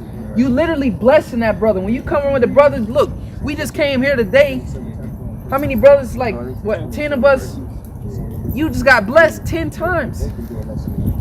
That's what's keeping us alive. That's why we here, man. You just got blessed 10 times just coming amongst the congregation every day. We say in the group chat every day, and I come amongst y'all brothers, we all just bless each other. We getting constant blessings, so we covered, man. If we stay in the body and we seek the Lord. So that's really all I gotta say, man. Can I drop a shot? Yeah, go ahead. Let me close on this. Come on. Psalms 46 and verse 1. One of my favorite precepts. Psalms 46 and verse 1. It says, Yahweh Bahashim Yahushai is our refuge and strength, a very present help in trouble. Very present help in trouble. So that's just how it works. You know, the Lord's gonna be present in a time of trouble. All right? So, we present right here, standing for His name, man, believing on Him. So, with that, you know, we're gonna give all praise, glory, and honor to Yahweh, Ba'ashem, Yahushai, Ba'ashem, Ruchakodash. Double honors to all the apostles, a great millstone and rule well that taught us the truth, peace, love, and blessings. Also to you brothers out there on the highways and byways, giving our business, made that call election sure. Until next time, say shalom. Shalom.